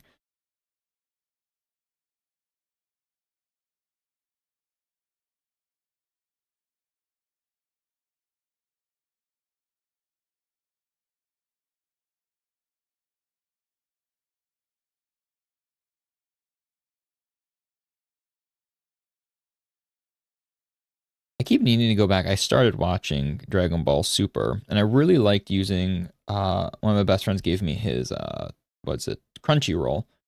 And I really liked it because I could skip, right? Tap tap skip, tap tap skip, and you can skip time. Anime has so much extra time that I don't care, right? There's way too much. And so I really liked the idea of being able to just be like, hey, cool, this is clearly just mindless exposition, right? Especially with like Dragon Ball. There's so much of just like, and here we go. Here's 5 minutes of nothing. Or like the start of an anime where it's like actually just the recap of the last episode. So the first 5 minutes is the last 30 minute or last 20 minutes, you know, and it's like, okay, I don't need this. I can easily skip past this, right? And I really did like that. But then I just kind of fell off like I do with my anime watching. So I definitely really want to get back to using that Crunchyroll app, especially I figured when I'm at the gym doing cardio. Because that's what I was doing for a while. But then when we switched gyms, I usually use my bike, right? Like I love using like a stationary bike, like a cycling bike, right? Not the other ones, an actual cycling bicycle. And the new gym doesn't really have that, which sucks.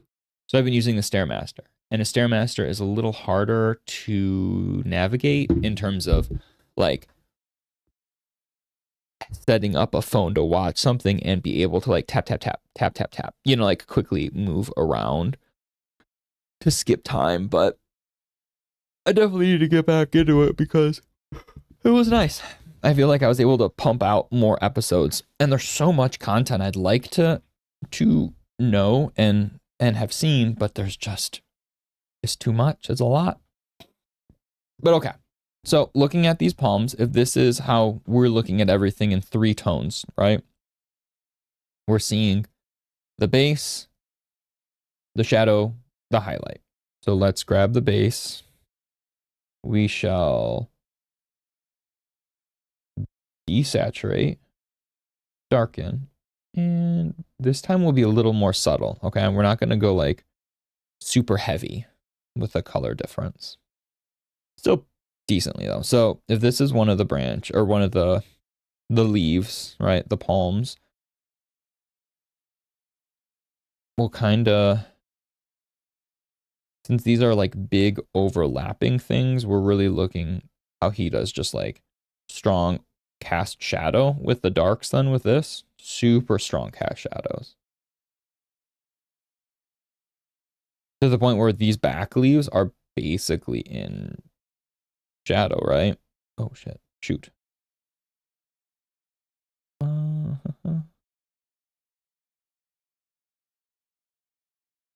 Like that's pretty heavily shadowed, all of it. But then what he does is instead of for the highlights, what is kind of cool, instead of doing like full on highlight like throughout the whole thing, it's edges, right? So if we think of a palm leaf, it is a distinct like sharp shape. It's not as ambiguous with a bunch of leaves and all that like the other trees we were looking at. With individual pieces, it makes sense that, hey, focus on the pieces, right? So focus on the highlights that exist in the space, and that should help dictate the form, especially with more complex overlapping forms like this.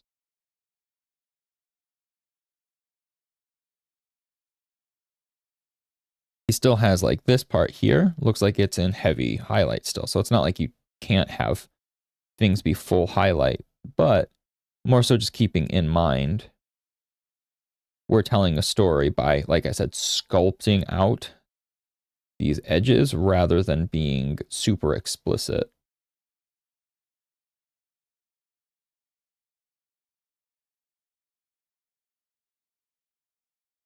And already here you can kind of like, this is rough as hell, but like you can see already this looks like a palm tree then. Like the energy is there.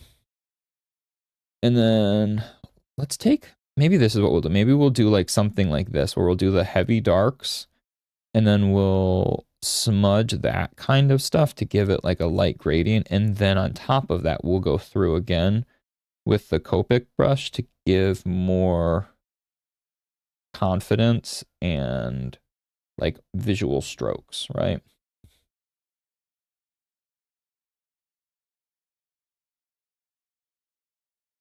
And so here we can go back. Again, I'll need to add the Copic. I like the smooth one, but let's see what the marker looks like then actually, just since for comparison's sake. Yeah, I like the smooth. It's way more visible, way heavier.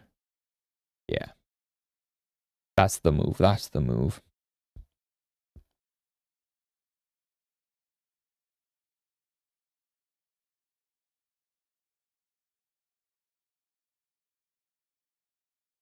Nice heavy dark. Even darker, actually. There's another shadow even further in.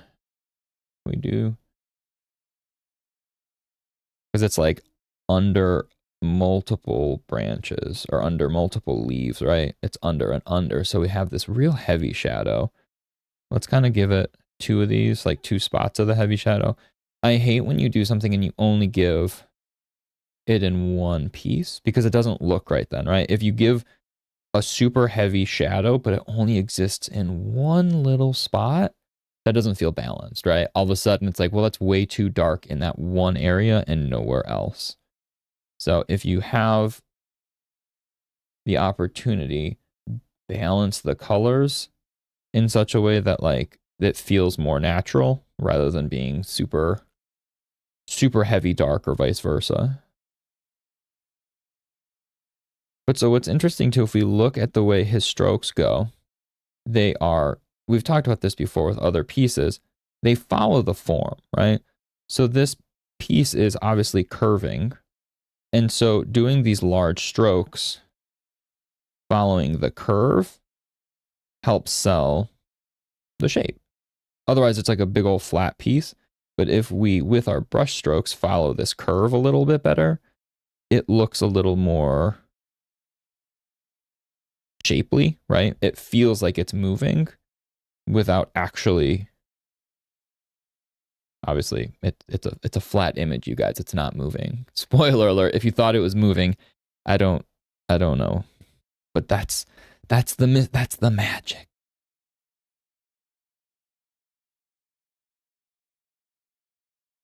But yeah, so just trying to like take this middle tone that I grabbed now and just applying it pretty liberally.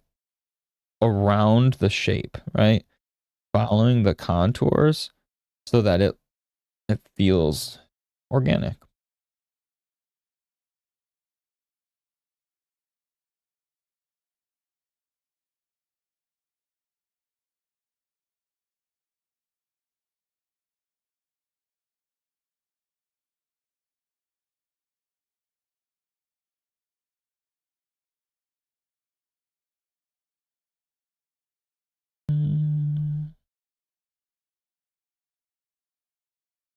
Nope, that's ugly. We can color pick. I don't want this light of a color. So again, like I said, if we grab from like the overlaps, it helps. Again, I need to just get quicker and better and accept that like, hey, doing this on the iPad is still, I need to color pick more. Like, I feel like I'm always super like beholden to whatever colors I grab, but I need to be more loose with it because it definitely goes a long way having more, more variety in these colors. And I tried to incorporate that by adding those brushes, right, that had color variety to them. But I feel like that only takes you so far, right?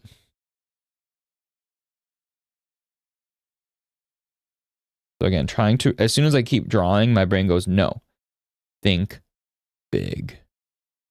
There was an old, like Big and Confident, right?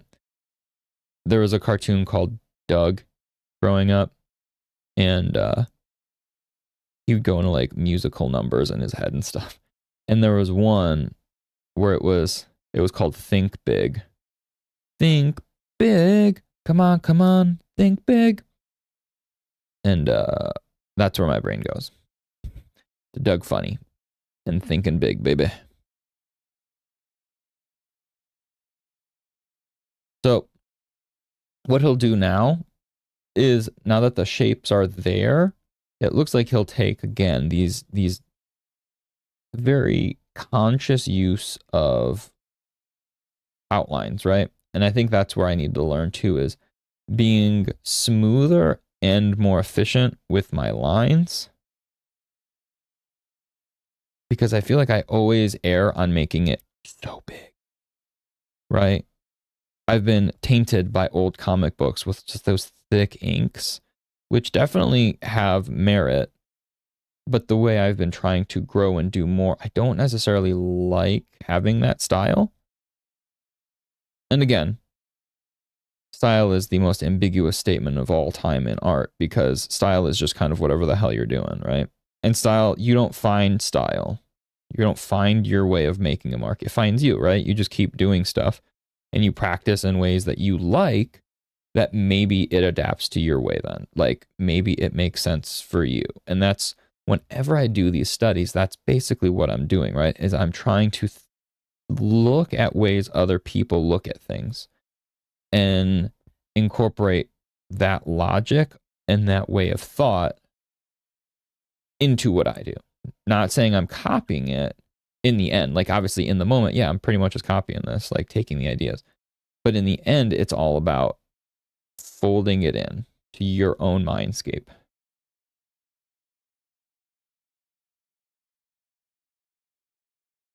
Like these are pretty distinct outlines he's doing with these. So like, because these are very harsh, sharp shapes that we've talked about, it makes sense that these lines would exist to showcase the overlap far more than with the other type of trees we were doing earlier. Man, my iPad keeps sliding on me. Don't mind me as it keeps looking messier and messier. These lines, the iPad's just, this arm is going all over the place today.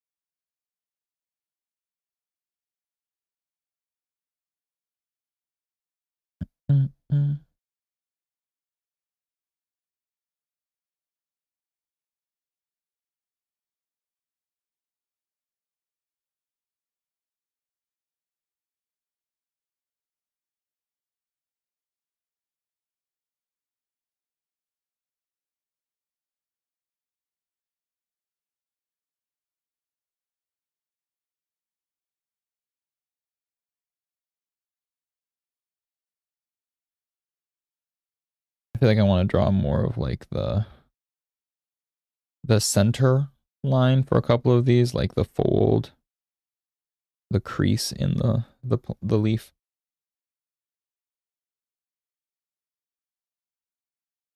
So it's still looking weird. So I think what I'll need to do here is it looks like there's far better use of these edges, right? Do I have the right brush? Yeah. Oh man, I forgot how small the Copic. It gets real small. So get a little more big, confident line.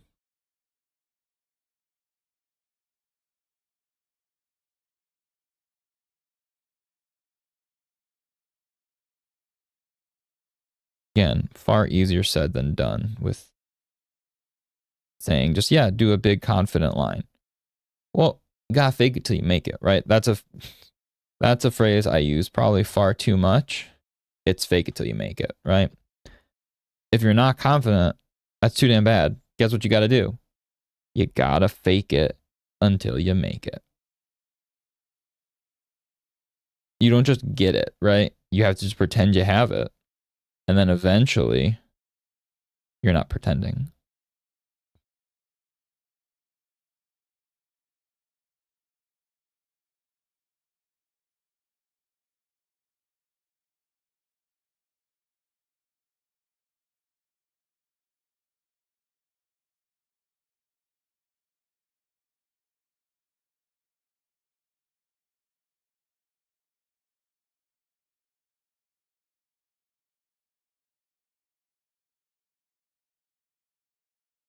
Or you just pretend forever, which is kind of what I do.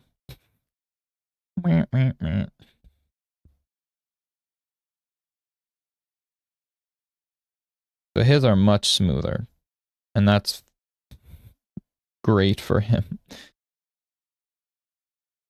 I feel like we started off strong. That first one we did looked good, and now everything else that I'm trying to practice and learn from his is just like, Evan, not quite the same impact. That's okay.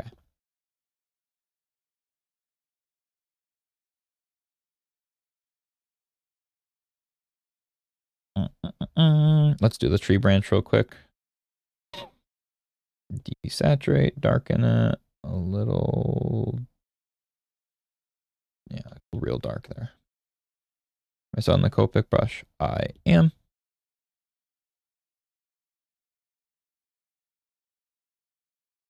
So this is a very rounded branch, so I'm kind of like cutting in here to see that. And then his does this cool design. I like this. I'll try and replicate something like this, where it's like breaking open into another set.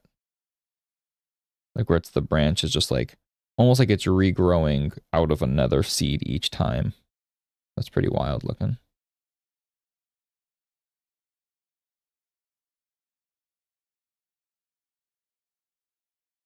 Pretty wild.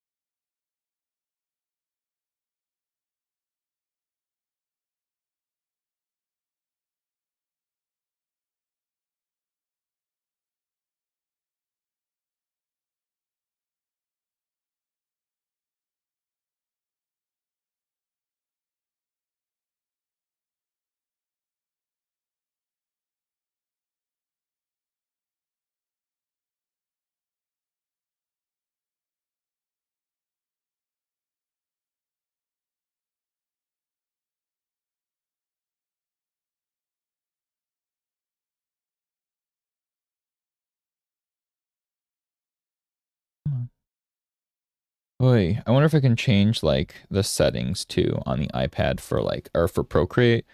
Like if there's like a double tap like window, like how often or like how hard I have to hit or how the distance between each like press of the screen to initiate the double tap. I'm sure there's an easier way. So hopefully we can figure that out. And it'll make it better. Again, I'll look into this kind of stuff later now that my brain is like, hey, I keep saying I need to do more color picking, but now I think this exercise has shown more than ever that yes, I really, really need to.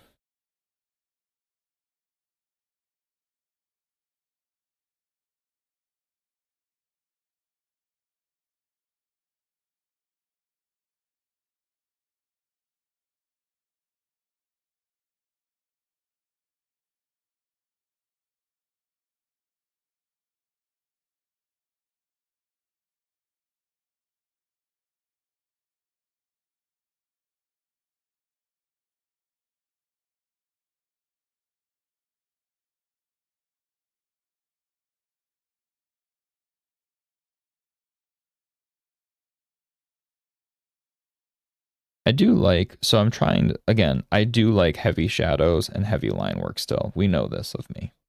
This is no secret. So again, everything I do when I'm adapting and learning from these other artists, I still try and do that little bit of mine, right? This like, something that feels more me in the process.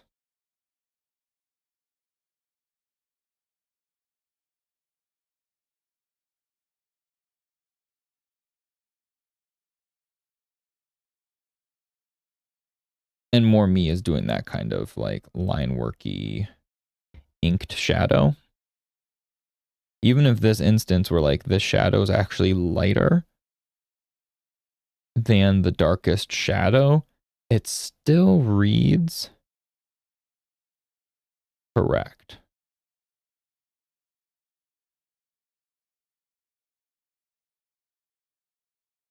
At least I think it does.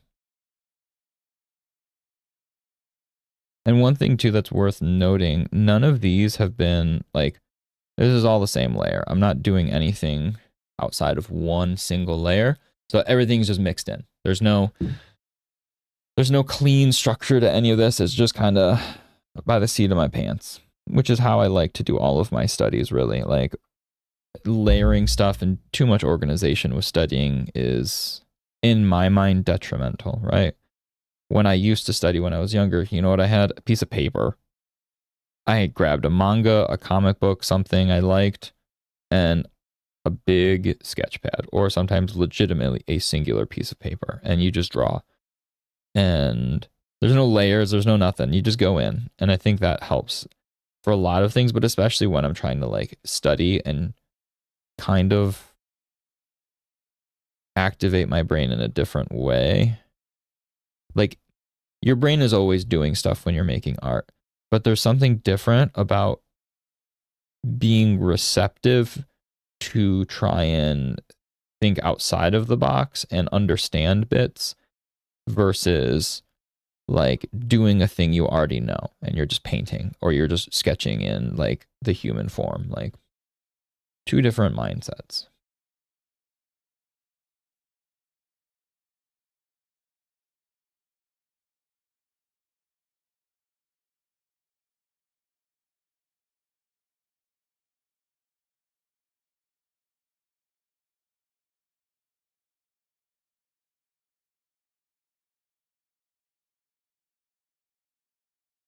Cool beans. Yeah, this one's not my favorite. I think what I did just now, though, the branches have a lot of dark darks, whereas the wood does, whereas the palms do not. So I wonder if we go back here real quick, just for my own sake, and darken these up a smidge and see if that helps it feel more cohesive.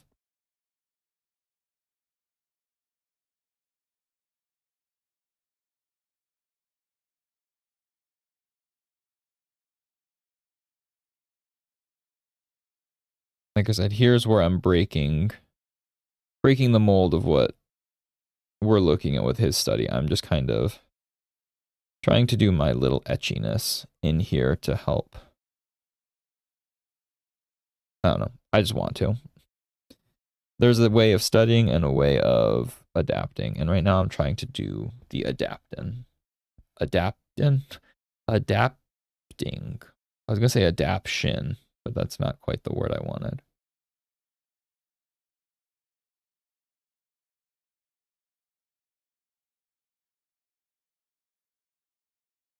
So this is bad adapting. I don't like the way this looks, but I've committed, and here we are, and that's okay.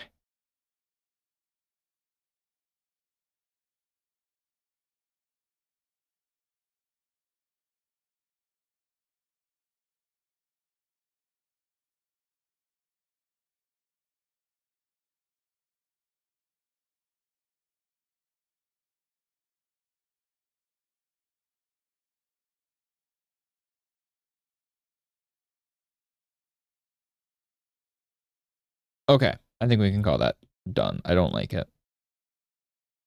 Oh, fart.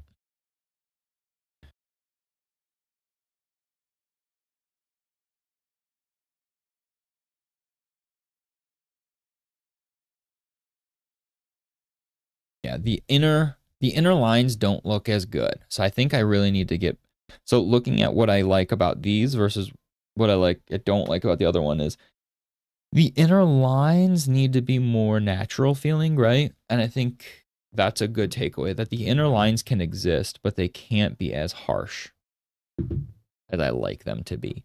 Or maybe at least contrast the inner versus the outer, or like the wood versus the, so like maybe like these are a little less harsh. This is gonna look like doo-doo now because I'm just kind of slapping it in here. Don't hate.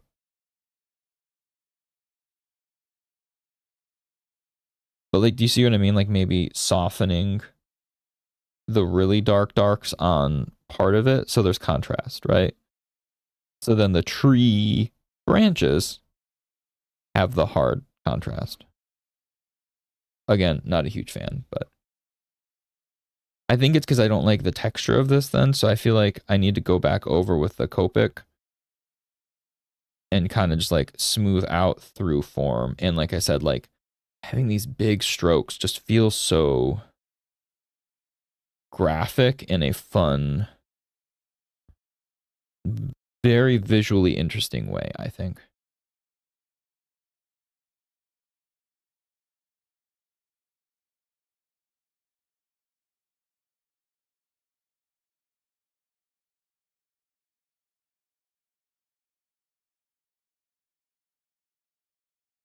Anyway, let's think of something else. Let's look at another one. So what time is it? Is it time to eat anything yet? Probably not. It is 1 o'clock. It is time for me to switch though, because my water has been sitting here and I am parched. My coffee's been gone for a while.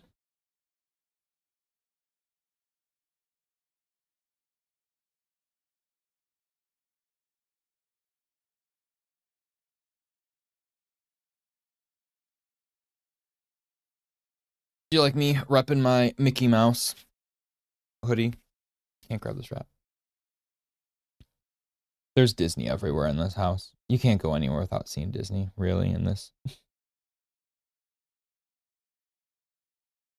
And apparently I can't walk anywhere without dragging Disney along with me. Disney, Disney, Disney. So I'm gonna take a snack break because I can't. I'm too hungry. I think it's because I got up. Usually I get up later, but since I got up right at like almost right at 9 today and then started stream at 10:30, usually I don't eat my Cliff Bar until closer to 10. Whereas like my breakfast, whereas this one was definitely. Oh no, I just rubbed chocolate. Gross, hold on.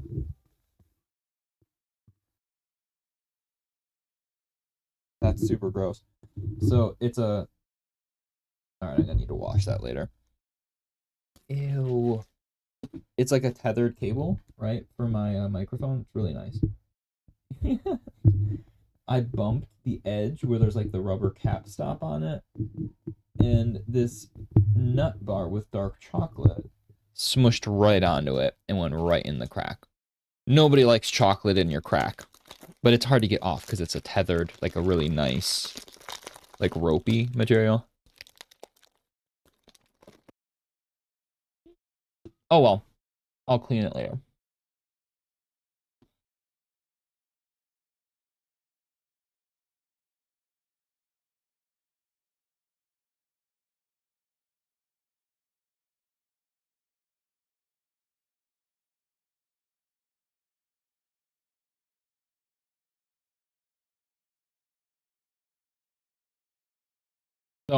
I'm gonna pop the other view here, right? Don't mind the window being small. That's so I can still have it visible on the small part on stream.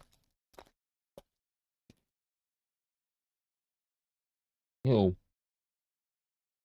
this one just melted. I think that's part of the problem.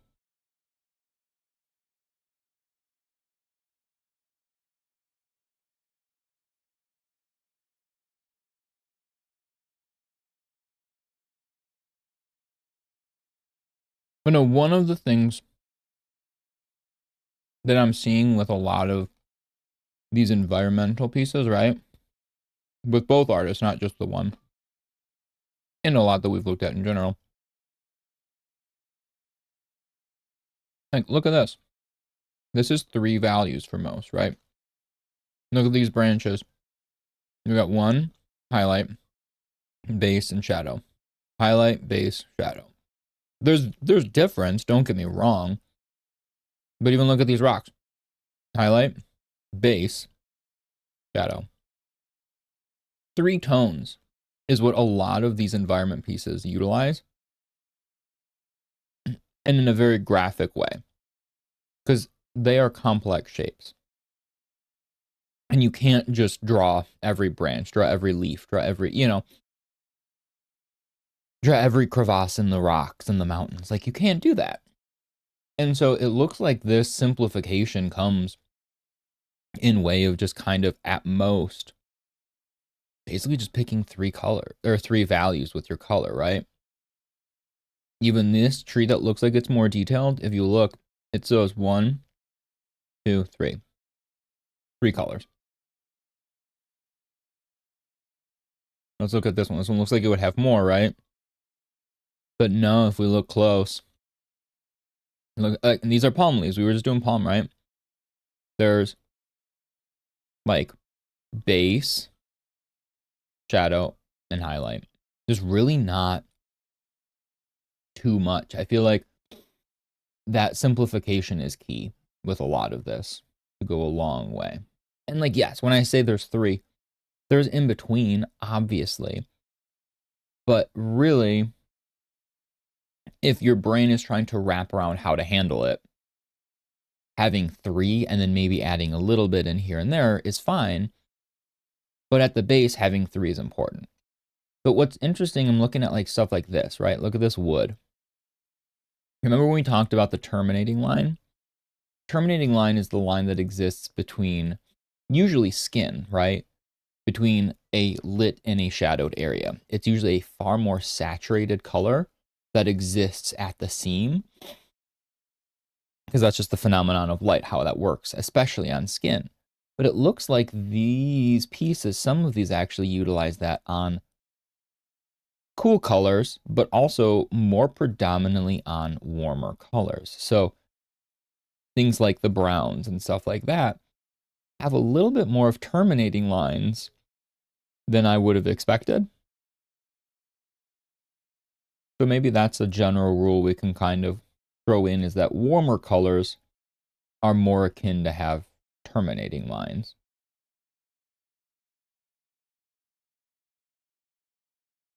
And that looks so pretty. That's like cool phone wallpaper energy, isn't it? I'm not gonna lie, all of these are cool phone wallpaper energy. Yeah. This is awesome.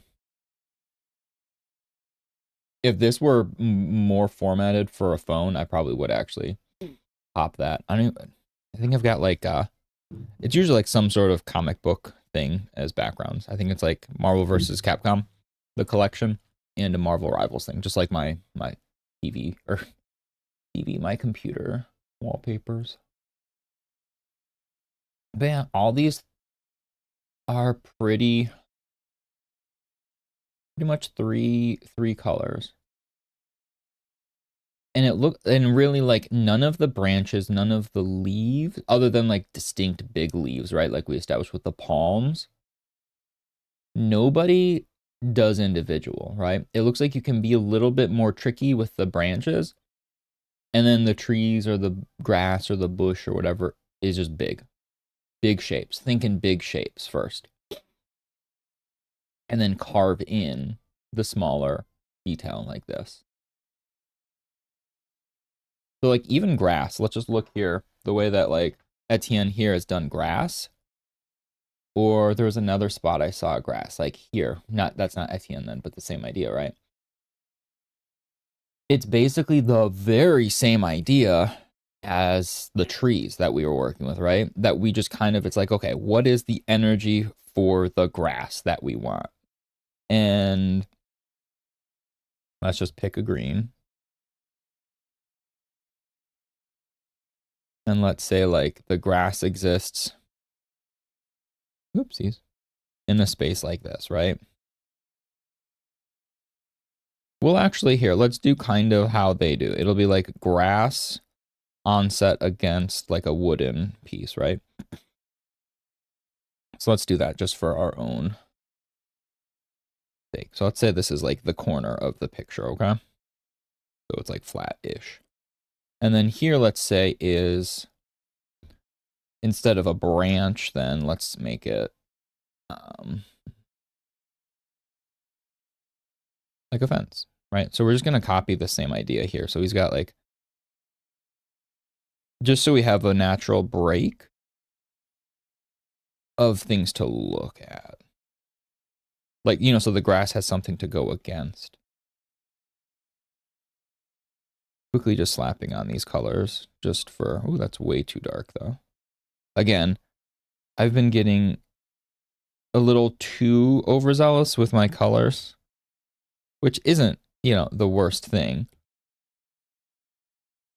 But I feel like I need to get better at finding a middle ground. Right? What was it? I work in centimeters, not inches. Is that what the last thing? That was one of my last lessons I learned, right? Let's work in centimeters, not inches.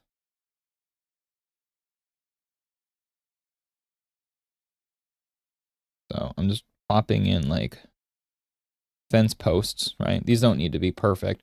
But again, just like everything else that they do, it's 3-tone, right? So we've got base. This is the base color, right? And then we're gonna have to, I'm just hammering out these shapes so it makes more sense when we paint it. So we've got base.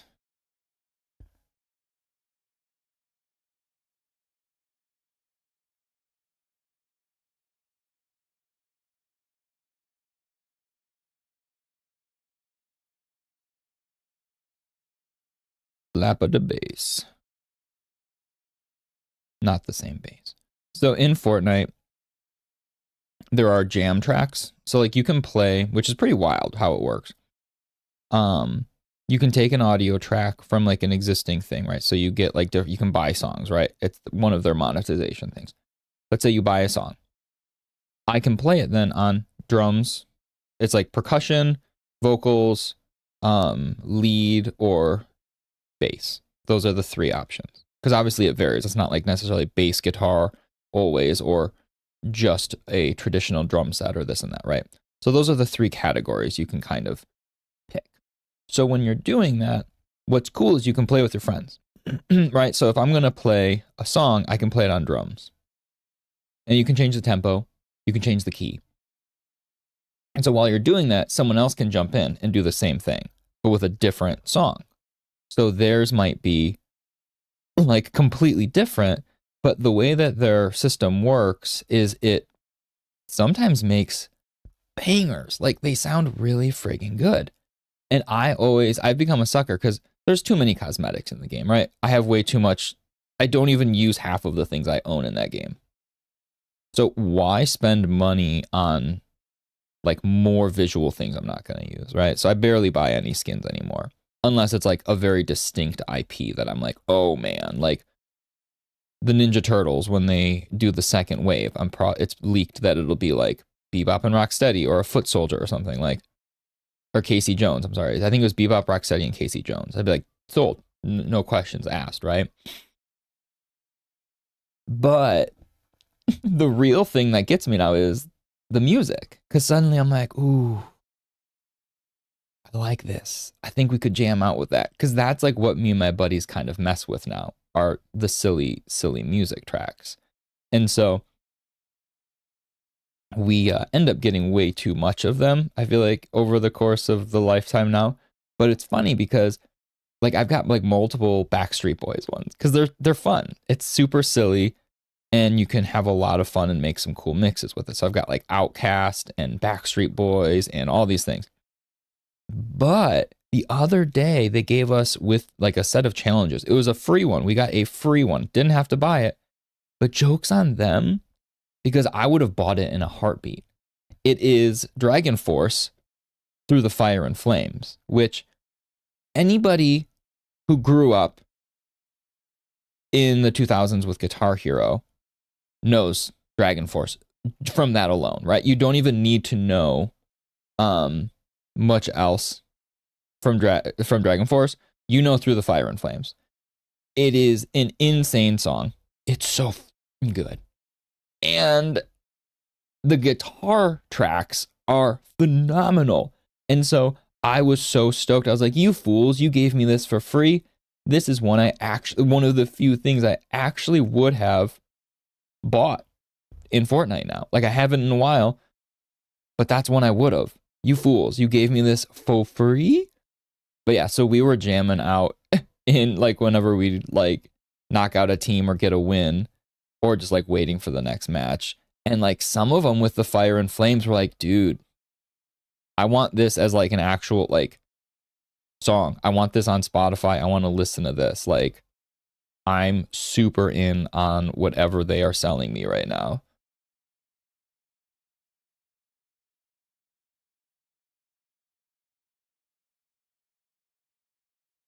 But yeah, so I've had like Through the Fire and Flames stuck in my head now all morning, weirdly enough. I love it. I'll probably, as soon as stream's over, guess what I'm probably going to listen to? Yep. The Barney soundtrack. How'd you guess? I love you. You love me.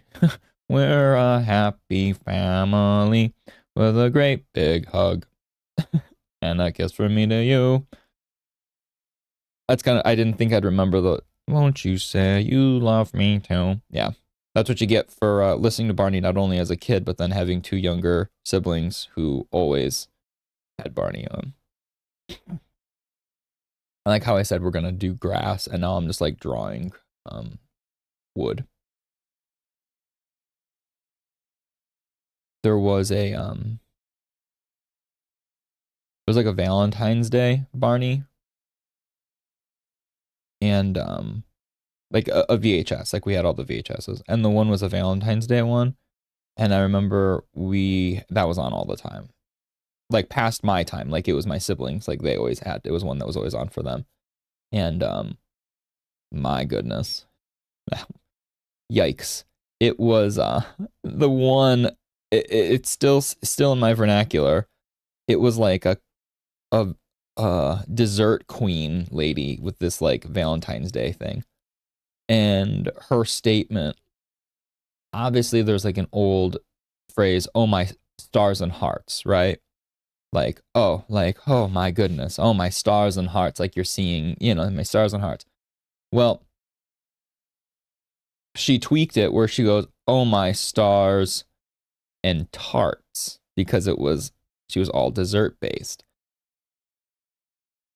And that's still in my head. Like in my head, when I think of phrases, it's, oh my stars and tarts. Like that still is part of my language.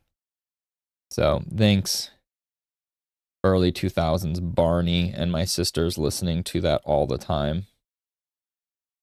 That's who I am now. You've made me the man I am today.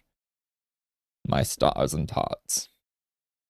So as you see, I'm honestly like, yes, I said we need to learn grass, but the whole point was like getting better with environmental things. So me trying to simplify this wood shape is also part of the process. So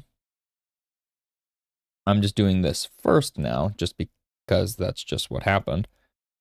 But the idea still remains that this is something I want to work on. And it's all in the grand scheme of environmental pieces. So it works.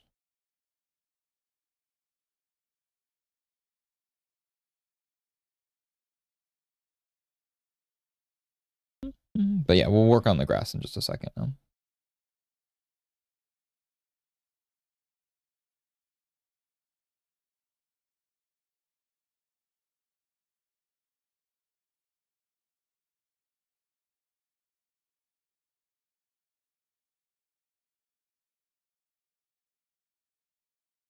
As I was talking, I realized like this is not quite what I wanted to do anyway for the wood. I got like carried away and started doing things that in my head I didn't feel like making part of it. But it's fine. It's fine. It's the idea of the fence is there, right? I can fine tune the fence later. It's wood. But realistically, I think what would help is doing the quick line work. So we'll do just a really quick, just to have something on this.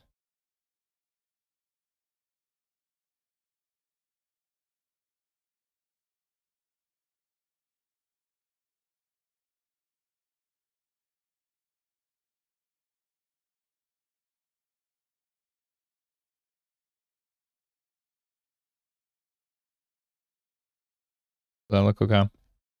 Not really. This is really messy.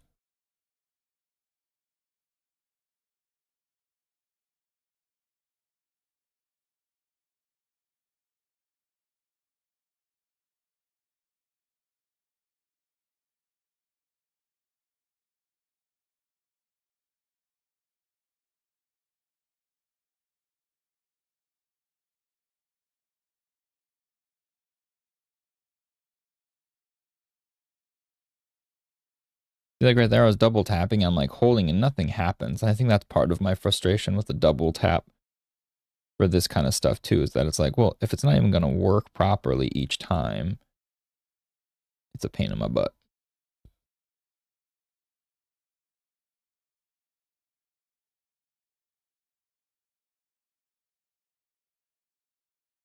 Man, am I getting so messy with these just because I want to get to the grass part now.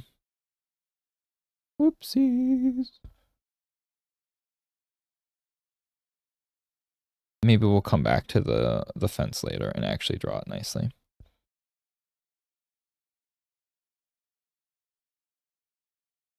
Is that it's like first pass kind of energy, and then we need to go through and actually paint it. So maybe we will. That's first pass of fence, and then we'll do first pass of grass. At 1:30, okay. Just keeping track of time. So the way they handle grass is very similar, right? It is basically medium, heavy, and light. So if we're looking at this as the medium, let's go to the Copic brush and let's work with this primarily. This is the medium. Let's say by the fence would be a little darker, right?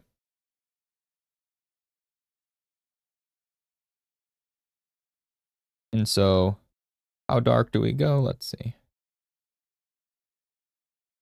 Something like that, maybe.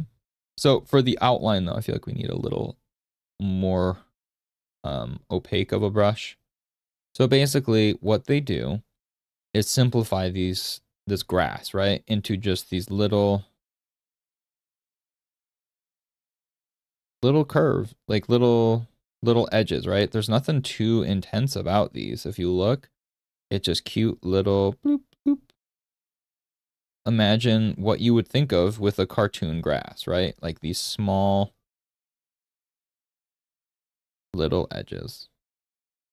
But so just to get, so it looks like overlapping. So the idea would be like maybe they do like dark first and then they'll overlap more later, probably would be my guess. So let's try that. So let's do like a nice quick dark pass.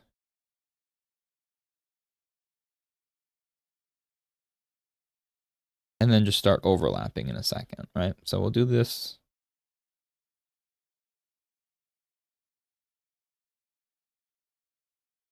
Grass usually grows a little taller near posts, just because even if people are trying to trim the grass, usually it's harder in corners like that. So that looks more natural. Like when you look at, if you know, when you go for a walk, take a look at fences and see where the grass is longest. It's usually right at the edge, but then in the corners, like that where it inset, it's going to be a little heavier too, just because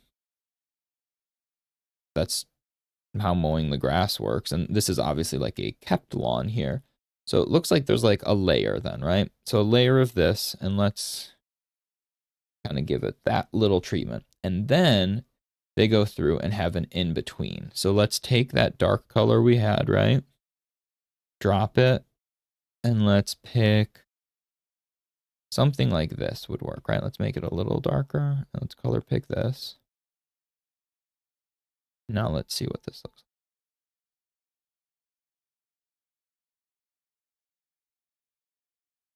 like. Not quite dark enough, or not quite like difference enough.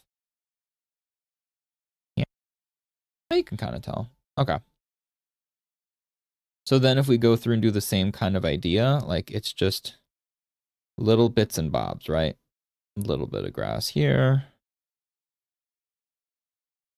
A little bit of extra layer like that. A little bit of this little texture.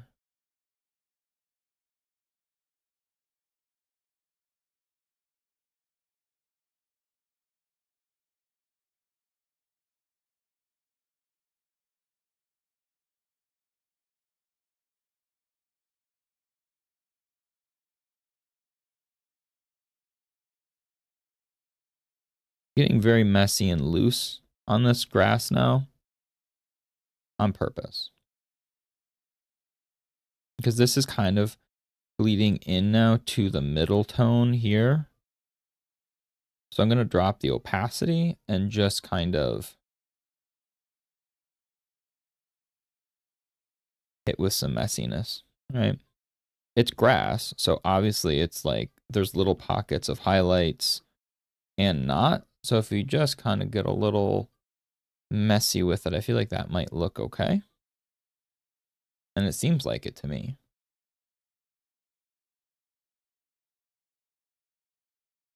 So like there we have like a decent gradient of like cute little grass. But so what they do to make things stand out is they'll go through and do a little bit of variation still, right?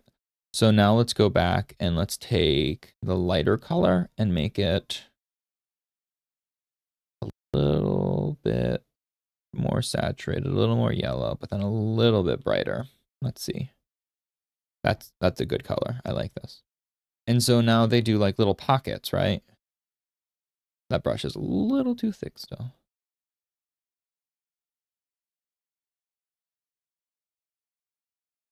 That's too small.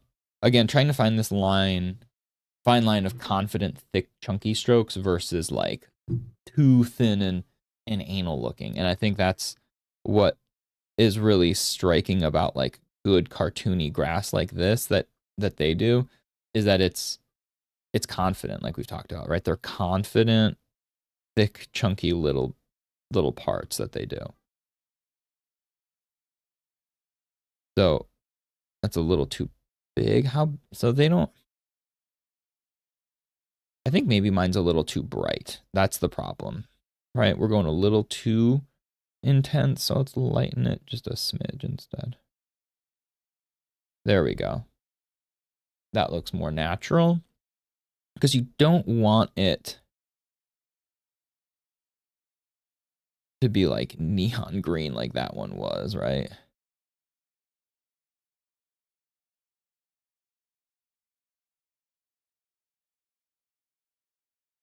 But so then playing with this idea of like, there's just, it's grass. Obviously, the light is refracting off of so many things outside. Nothing is like uniform, right?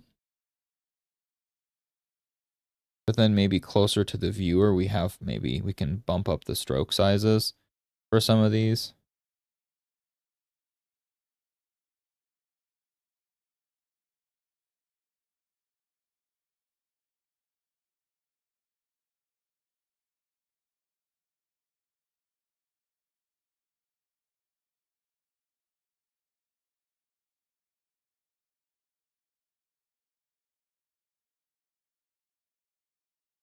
And then really big up front, maybe here.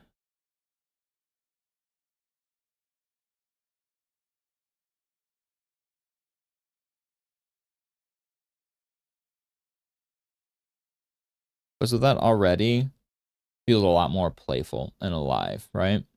But then as you get closer, what's interesting is usually the closer you get to the foreground, the darker colors get and the more saturated they get. Or more desaturated, I'm sorry.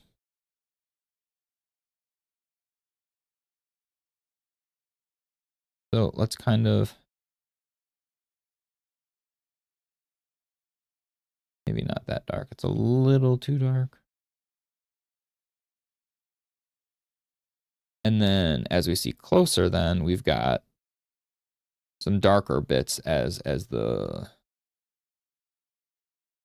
viewer is closer to it. We can almost make it like a framing then, right?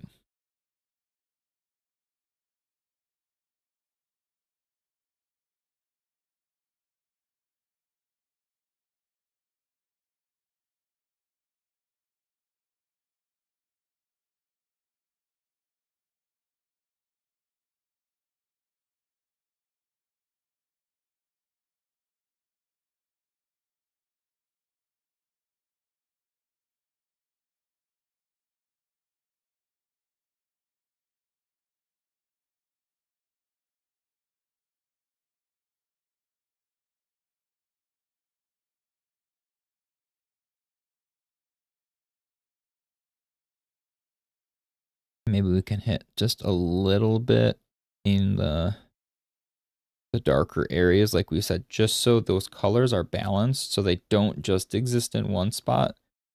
They also exist in like the darkest of shadows in other spots too. Otherwise, it just seems weird that they only exist in the foreground there, right? So giving a little bit of balance to that color. As we can see, not a whole lot, right? Just kind of skirting the underside of where the fence would like really solidify it.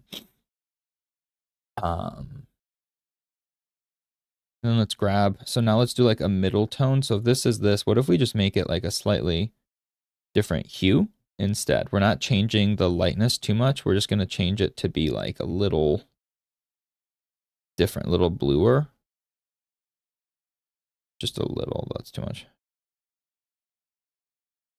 And see how this looks, right? Give a little bit more variety. And again, as you see these strokes, they're simulating kind of like the movement of grass. Nothing more than that. I'm keeping this nice square brush to have this energy and trying to be confident with my big squares, right? My glugs. And we've talked about countless times that like making things look organic is a balance of making it look naturally placed, but also not like purposeful, right? Like it looks visually intriguing, but it doesn't feel like, hey, I purposely drew this group of 3 here and this group of 3 here. You know, you have to really be conscious of how the overall flow feels, right?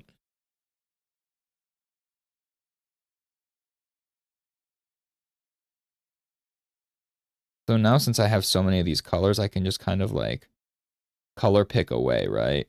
And just pull from any of these and kind of slap in some more all throughout, which is kind of nice. And once you've already kind of like established what you're looking at,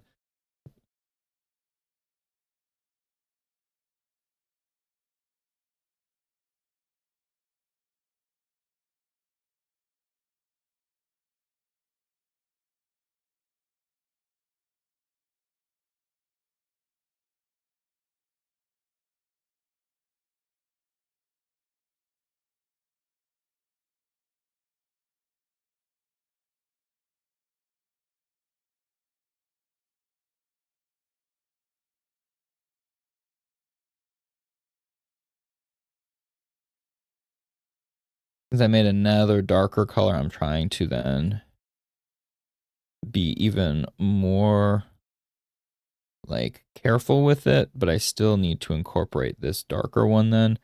Like we say, like when we do something, be sure you look at the bigger picture. Like if you do one thing, that impacts other things. So if I make a darker color, I need to make sure that darker color is still represented throughout a little bit here and there, right?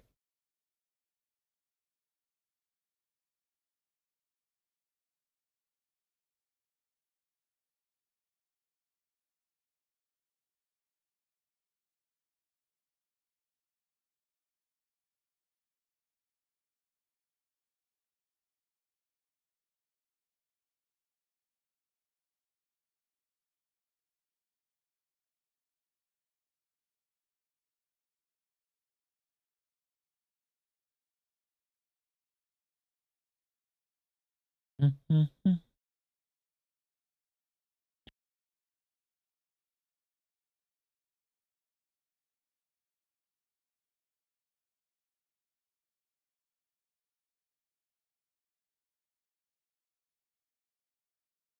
So I think I got a little lost with too many colors, right?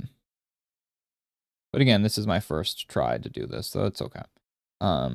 Whereas I think Etienne does a good job of keeping it within the family of like four or five different colors, right? I'm getting a little too carried away, making too much variation in color. Which again isn't the worst. I just need to understand what I'm doing wrong, or not even wrong necessarily, like what I'm doing that could help it look a little better.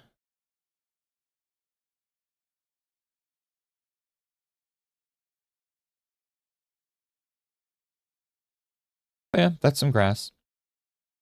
I think that sums up the idea, at least. It may not be the most visually perfect version of what we wanted to do with that, but I think that at least catches the essence of trying to think of grass in way of not necessarily, ow, just clocked my hand, not in terms of individual strands, but rather clumps and moving mass of color and light and shadow, right? This fence is still ugly, but that's whatever, that's the fence. Let's see if we can just play with the fence a little bit before we move on to doing, oh, that's a huge brush. Before we move on to some other stuff.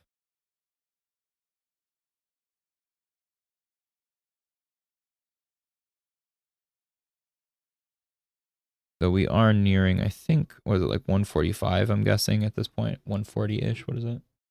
It is 139, so just a little bit close to 2.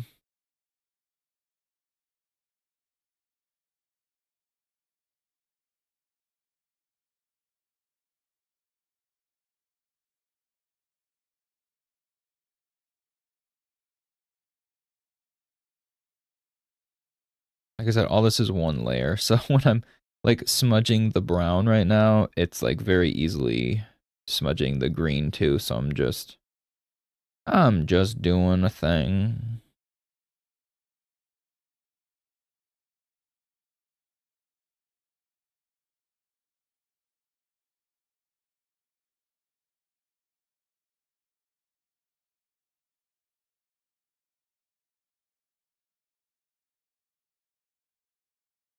So the other day, I had told you guys it was like 70 degrees, right? 70 degrees, sunny, super nice. And then yesterday was quite literally horrible. It was green. The sky turned green at points because it was like tornado-y. It hailed, there was rain, it was thunderstorms. It was like, it was just real rough. And then last night before I went to bed, I noticed there was like it looked like the backyard was lit, right? Like there was some sort of thing casting light. And you know what it was? It was the snow on our back deck refracting the little bit of moonlight under our curtains then. And then I woke up today to a full set of snow everywhere. it's just, so we went from shorts, hot with shorts on, to hailing and tornadoes, to snow in 3 days' time. 3. Friggin' Midwest, man. Am I right? My gosh. My gosh. I'm ready for like legit warm weather. Okay? Please. Legit warm weather that stays and isn't like this nonsense that just is here for a glimpse and then like psych, bye. Because that's like a tease that gets more annoying than anything, right? Like just give me the goods, right?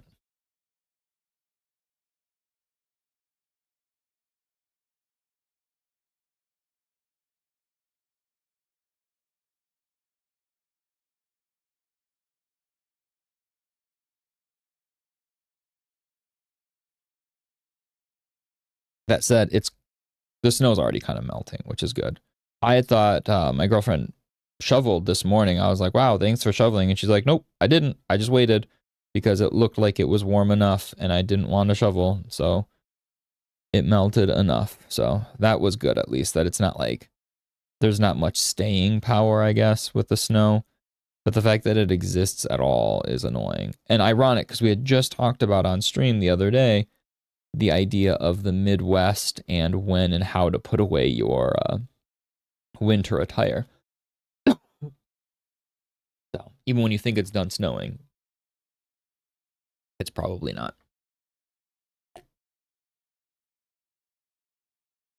Case in point. It friggin' snowed, man. Gross.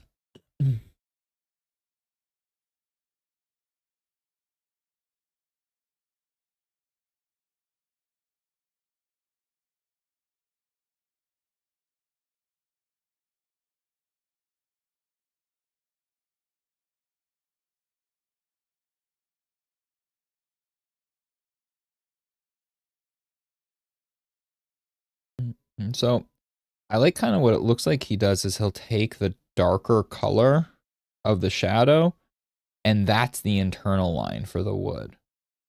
So in these cracks, he's not doing the outline piece, he's doing the dark, the shadow, right? Which I think makes a lot of sense because you're not doing the outline then breaks it and it gets really dark.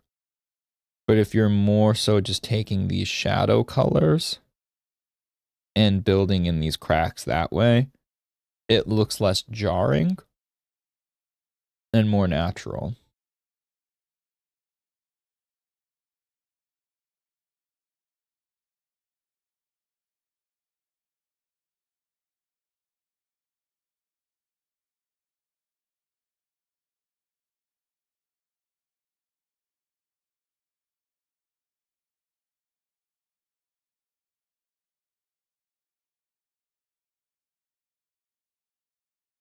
Am I using the right brush? Oh, I'm using the liner brush right now. Shh. Ooh, okay. Don't mind me. Just getting confused with whatever I'm using right now. So then we'll do the same thing then, maybe? That same logic, but with the highlights, right? But first, let's, the highlights got a little carried away when we were blending stuff. So let's kind of flatten it out a little bit.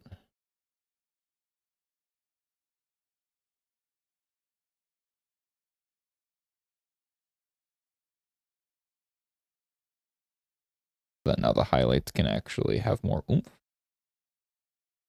Constantly bouncing between my my brushes now, since I tried hard to make sure we were good and set where I didn't have to deal with that. But now as I'm using the Copic brushes now, of course, it's a whole other brush set I keep pulling from. And that's why I'll fix it for later. But yeah, I didn't actually look. I just took it on face value when my girlfriend said, yeah, it's going to be warmer. I really hope she was right. And by she, I mean the Weather Channel when she looked at it. I did not look myself. I saw the snow and I was just like, you know, when you're just distraught already, you're like, well, I'm done. I don't need to know more. I'm good right now. And that's kind of where I was at with that. I didn't want to know more, right? I was like, cool beans, thanks. I hate you, weather. Thank you so much.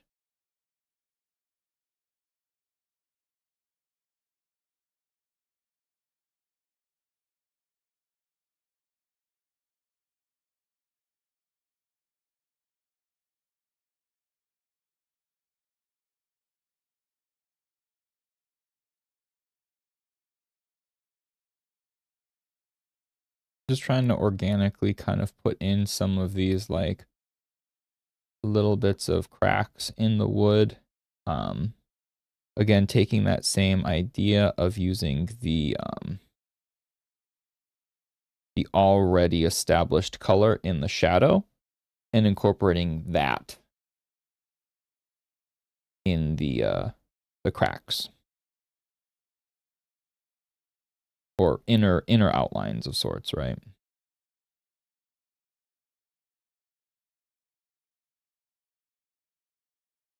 Not completely sold on this look, but again, just exploring, seeing what works and what doesn't.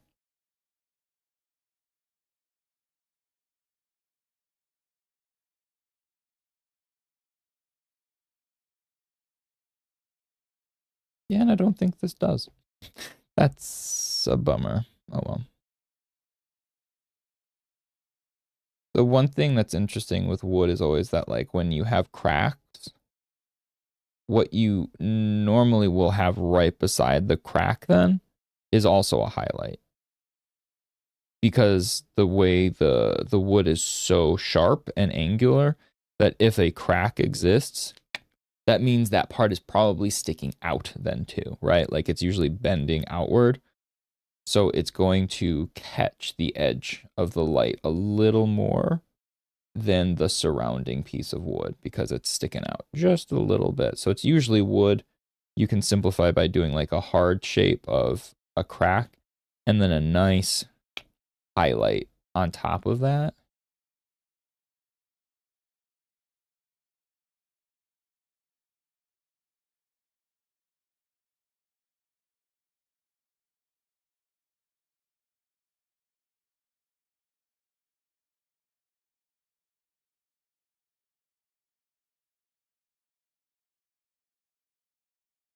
The shadow looked too light compared to all the other values on here. So just seeing what it looks like if I slap on a little bit of extra shadow on the posts. And then I think we're just going to call it. That's enough. I don't need to keep reinventing this fence. This is just supposed to be a basic outline to give us a form to work with the grass.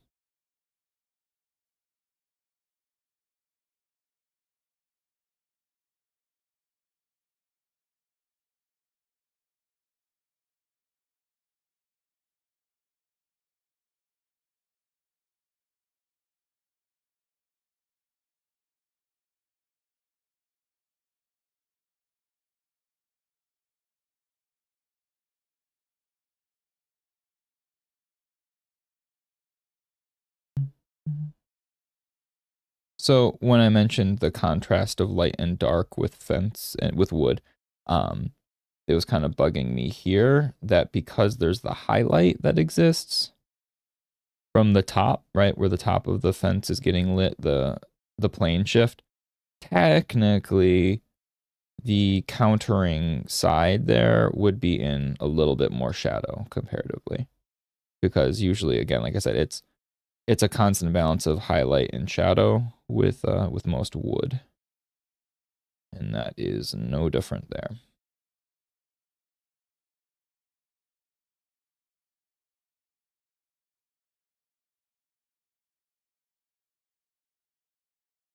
Okay, good enough.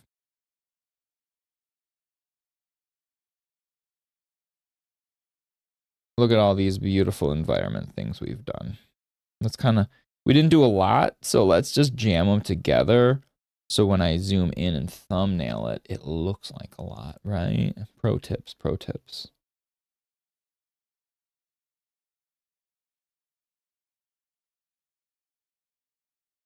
Such a boring stream. I'm sorry. Just trying to learn. I just want to learn. All right, 150. Let's think of one more thing I want to look at. Let's look at rocks, right? Rocks are maybe. Let's see if there's cool rocks first.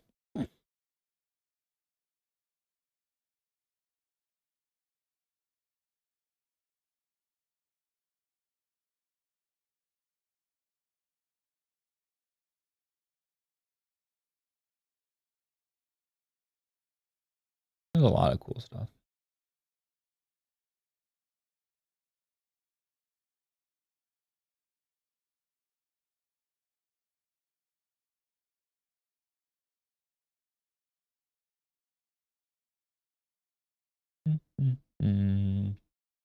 I'm trying to look at just for things with like maybe stone or brick and that kind of stuff to see.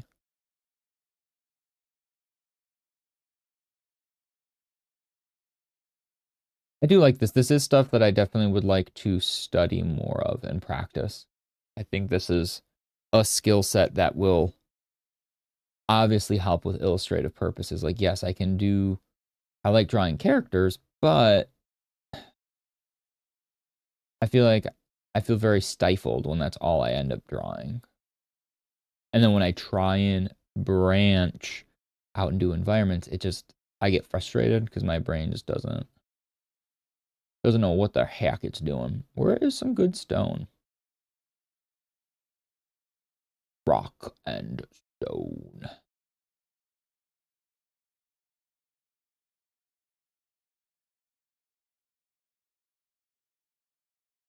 Again, I guess this is the best one to work with, and then there's a little bit of grass. So I guess we can simplify these. So let's work.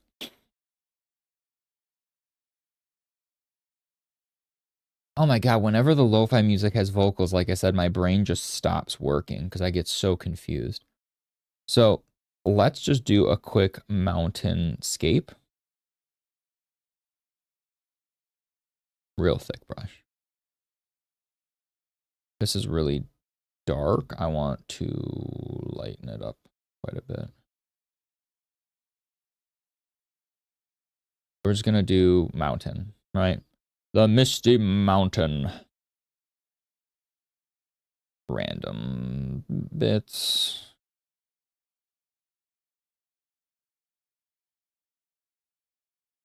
This whole corner is just going to be mountain then, let's say. Okay.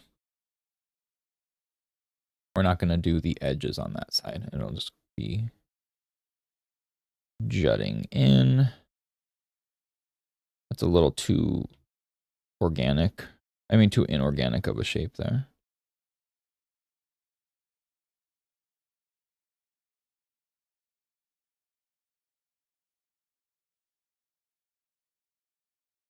Just kind of carving things out then.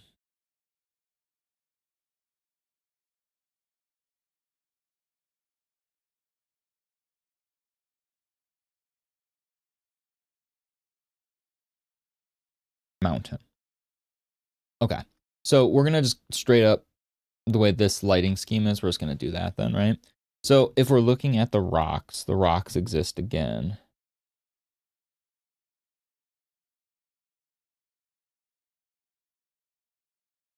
Boy. What do we do with the colors? The colors here look much more cool. Like think of the scale, right? When you're looking at environments of scale, you're not only seeing things like a human obviously has cool and warm, but they're on a micro scale if you think of the scale of a person to a mountain. So when things get cool, they really get warm and cool on huge vistas and landscapes. So if that's the case, we need to make this like, I don't know how blue we can make it. Let's see. That is way too blue. It's more of a purple, honestly, right?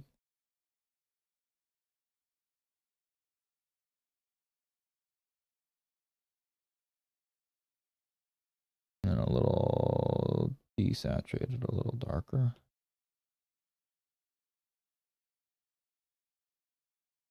Yeah, something like that kind of works, right? Let's make it even more dark and desaturated. That was a little too desaturated. Okay, good enough.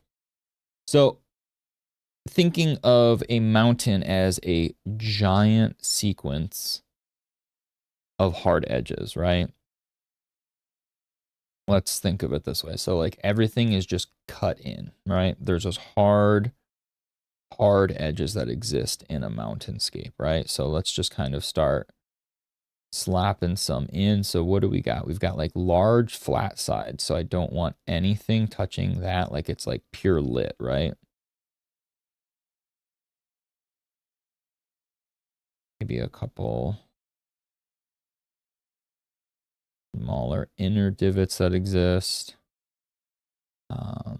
Slight ambient occlusion on some things, but then we need to like have like real thick on the opposite side. So if we have like thin on one to imply it's like some sort of ambient, then we need to thicken on the other to balance that.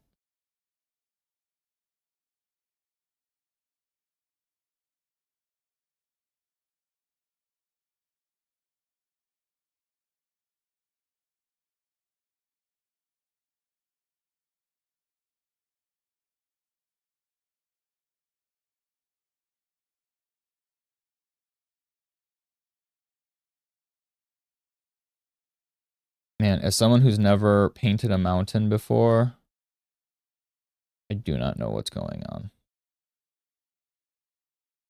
I feel like it's like very, like one side can just be like pure shadow, right? Pure shadow. And then we'll just see glimpses of not, right? So let's heavy.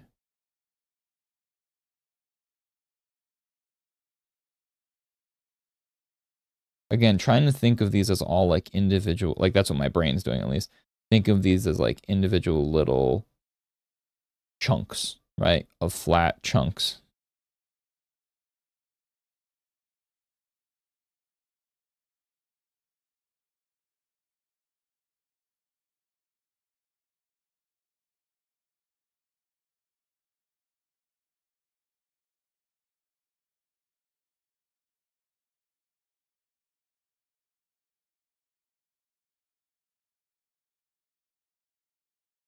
Man, this looks hideous. For anybody watching at home, I don't know, man. Is this how mountains are supposed to start looking? Because this looks ugly as F.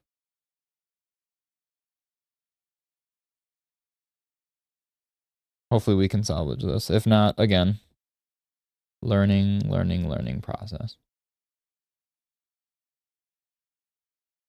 So interestingly enough, like I said, they do have like on some of the where the light really hits, I do feel there is a little bit of that terminating line. So it has like a little bit of warmth to contrast it, right? Because this feels very cold.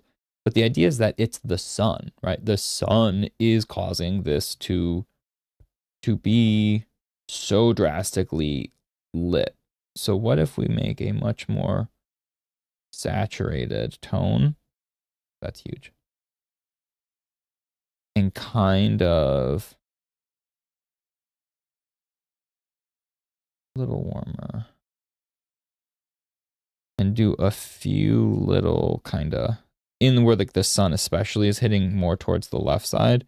What if we do a little bit of like a terminating line like that?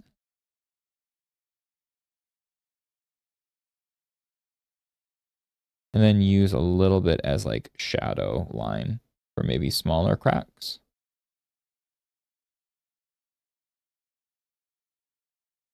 I don't know. I feel like mountains are a cool skill to have, right? Like you can draw some mountains. I feel like that's always going to look cool. Like there's very few instances where you couldn't just be like, yep, and there's mountains in the background. So, although this looks like doo-doo now, enough practice will make it, I feel like, a worthwhile skill.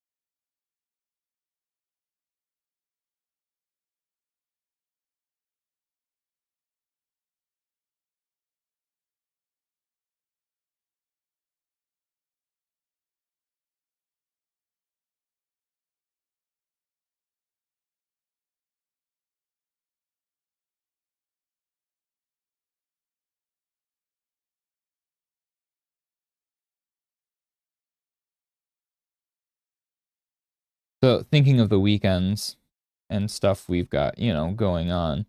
A few weekends back, we went to one of my girlfriend's nieces. I was unaware of what it was. She said their troop, their Girl Scouts, were doing some sort of like talent show of sorts. Like they had a show going on. And I didn't realize it was with the school particularly. And I was like, okay, cool. Like I'm always down to support the little kids and whatever they're gonna do. You know what I mean? Like always gotta support the kids in any of their fun endeavors and stuff. Especially creative ones. But holy Stromboli, that was quite a show. I didn't realize when I didn't know what it was, right? It was a literal variety show for like an elementary school. For those of you that don't know what that means, who either don't have children or siblings or cousins or whatever, haven't gone to these kind of things, right? It means it's a bunch of little kids who said, I want to do blank. Are they good at blank? Probably not. Are you super engaged in it? Probably not. So I had, like I said, growing up, I had my little siblings, right? My two little sisters, but then I also had cousins, right? Plenty of cousins. And one of the biggest things is watch me put on a show, right? That's something that a lot of kids always want to do. Everyone come in the living room. Come in the living room. I have a show. Please come in, come in, come in. Everyone needs to watch. You have 2 minutes and then I'm doing my show. Right? I've heard that 1,000 times. And guess what? Shows usually aren't that fun. But again, it's the little kids just try to do whatever. It's always funny, but it's always like, well, that was that. Thank you for saying you had a show, but really you just jumped up and down and didn't think of what the show was until the moment of. And then the kid just goes, I'm jumping. I'm doing XYZ. And again, it's cute. It's funny. Who cares? But this talent show was literally an entire show dedicated to that. Like it was just that kind of energy of like little kids being like, hey man, I want to do this or I want to do that. Let's just get up there and do it. And so the nieces, they were with their Girl Scout troop and they were supposed to like practice at home. They clearly did not. And it was just them like dancing, which equated to just like jumping up and down pretty much. But which is funny because like the one girl is in dance. We've been to her recitals. One of my little sisters was always in dance growing up. So like I've been to plenty of recitals, but this was just like the equivalent of like a recital, but like a little kid just said, I want to show you something at home. And I make the joke that one of my sisters, as we grew up, when the little cousins would do that now, there was one point she just straight up turned around, and I've used this reference before, and she said, I gained nothing from this, right? She faced the other direction, and I was like, damn, girl, that's savage. Like, I had to see your stupid shows. Like, but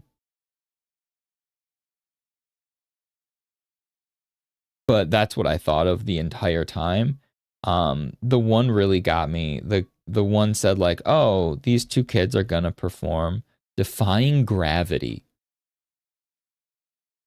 from Wicked. Now, I haven't seen the movie yet, as I talked earlier, but I know the musical, right? I know Defying Gravity is one of the most, like, you have to have quite a range to be able to sing that song well.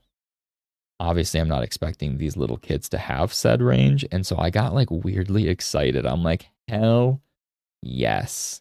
Let's hear these kids butcher this, but try their hardest. You know, like I'm so sold. Let's go, let's go, let's go. Well, keep in mind, Defying Gravity is like a 5-minute song, right? It's a decently long song. A lot of musicals have longer form songs, right? That's not uncommon. Kids come out, and the one is dressed up with a full witch's outfit, green skin, like she had clearly had like face paint, She had green gloves. She had a green long sleeve shirt on underneath. Like, so she just looked perfect, right? And the other one had like the cutesy outfit on and stuff. And so I was like, oh my gosh, they're like so prepared for this. I cannot wait. This is going to be the cutest thing ever. And they didn't even try and sing. It was literally just the song played, right? The song played on the speakers. And they didn't even, like, they were supposed to like be acting it out. But half of the time it was them just standing there with a 5-minute song. It was them just like running in circles, again, as if you were in your living room and your daughter or niece or whatever said, let's have a show. And that was it. It was the funniest thing. It was cute as hell. Again, I can't stress that it was adorable, right? I had a good time. It was very fun. But also it was pretty silly. It was a pretty silly experience. The one kid, what was the one kid, there was 2 kids together and they did pogo sticks. And I was like, oh, damn. Pogo stick. We're going to do some crazy tricks. Is there going to be this? Is there going to be that? And then I immediately realized, I'm like, shoot. Pogo sticks means if one of these kids eat it, we're all going to be watching live as this kid just obliterates their knees or something. Do you know what I mean? I was like, oh no, this could get bad. But so it's these 2 girls come out and they're doing like little nothing at first. It's kind of like jumping on the pogo sticks. But then they start going to town. The one kid more so than the other had a little bit more oomph to her pogo ability, if you will. But like, it was getting wild. Some of the stuff they did, I was like, damn, I feel old because I look tired. I feel tired watching you guys do this. But like, they both almost ate it multiple times. And you can tell everybody in the audience was just like, oh crap, oh crap, oh crap, oh crap. Because you don't want to watch these little kids just eat it on stage. Like, it's one thing to watch them fail. It's another thing to watch them get hurt physically, right? That's a whole other thing. And so, all of us in the audience were just so friggin' nervous to watch these kids on these pogo sticks. But they did well. And they ate it a couple times, but not like they recovered style. You know what I mean? It was like falling with style, Buzz Lightyear style. And so it wasn't the worst, but it was definitely nerve-wracking at first. I was like, oh my God, please don't do this. Please be careful. So as I'm doing this, I hate this mountain, and I definitely think this proves that I need to watch. I'm going to watch this week, actually. I'm going to look up. If anybody has like videos that they know, I would love to see some artists break down how they do environmental paintings, because I clearly don't know what the hell I'm doing. I was trying to slap down color and do this, and this is not the look, right? You're not it, right? You're not that guy. You're not that guy, Britton. It's okay. And I'm definitely not, but my interpretation of how maybe we could do this is looking hideous. And I think that proves I have no idea what I'm doing when it comes to environments, and I need help. So, more studies, but more importantly, we've talked about before, like, you can practice till you're blue in the face.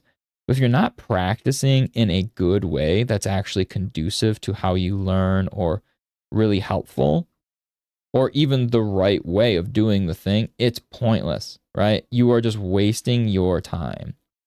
And I think that's kind of what just now was. The trees were great. I liked doing the tree studies. This mountain, this is me doing bad practice, and I'm not gaining anything, right? I'm learning this is not the way I like to do it, and it's not efficient. So there's that. And it's okay to learn that, right? You have to realize sometimes that, like, hey, this wasn't it.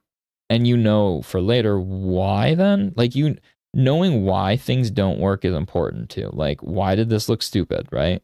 Well, now I know in the future how to make it not look as stupid, because I made it look stupid already, right? I already did it. I failed once. I hopefully won't fail that way again. Or maybe I will. What is it? My one little sister, I'm quirky like that. You already failed once. You don't know. Maybe I'll fail again. I'm quirky like that. That was like her. I think I talked about it before. She used to always have like a phrase a month, and that was quirky like that.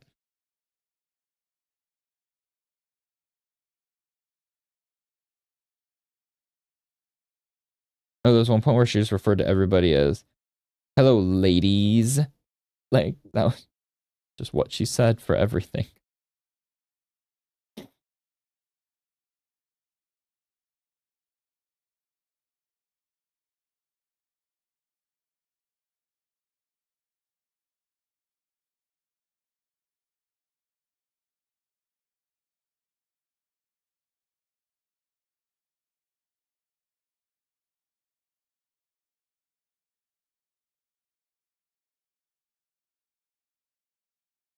So trying to salvage this before we go, right? I'm just trying to think of like I blurred a lot of this with the smudge, and now I'm just kind of playing with some color to edge out the mountains more. I don't know. I think I'm just going to delete this for the thumbnail.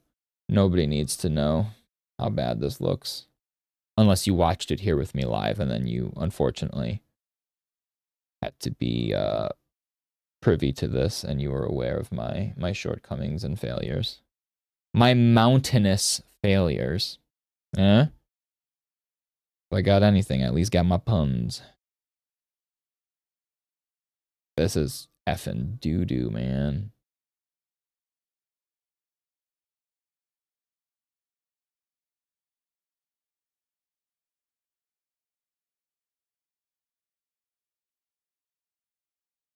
But I'm trying to think of the other. There was a couple other performances that were pretty cute and funny. A lot of dances, right? A lot of dances, a lot of singing. I'm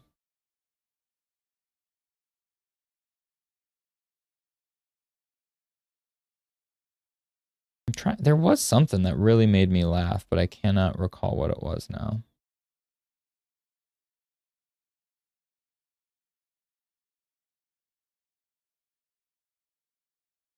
The one show was cute. It was like a bunch of it was like as if a kid was watching TV and going through the TV and like changing channels and stuff. And each channel, he'd like hit a button, and then more kids, like a different group of kids, would come out and they would like perform something as if it was like they were part of the TV show. And like it started out like the two kids were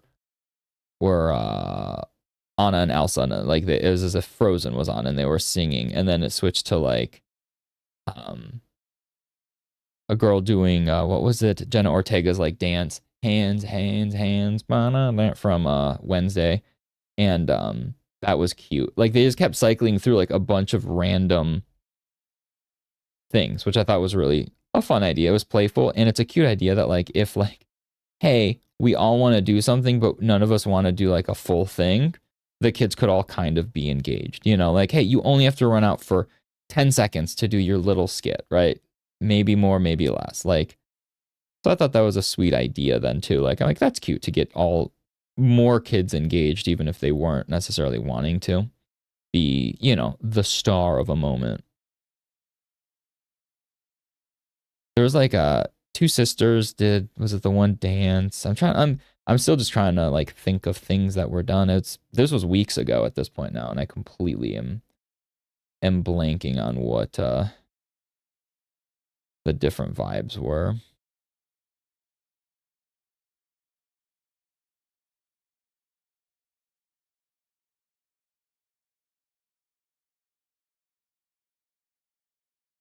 But again, I didn't know what I was going in to watch, and so I think that always makes it more funny when like you don't know what you're about to witness, and then all of a sudden you're like, "Oh, this is what we're doing tonight. Cool. I did not realize this is what this was." I thought we were like with the way she had said it, I thought it was like a Girl Scout show at first, like a thing with the Girl Scouts, and that was it. And then when we got there, I was like, "This is at a school and a whole thing, isn't it?" And she's like, "I guess so." Is a whole thing. The girls were cute. She loves my girlfriend does their hair.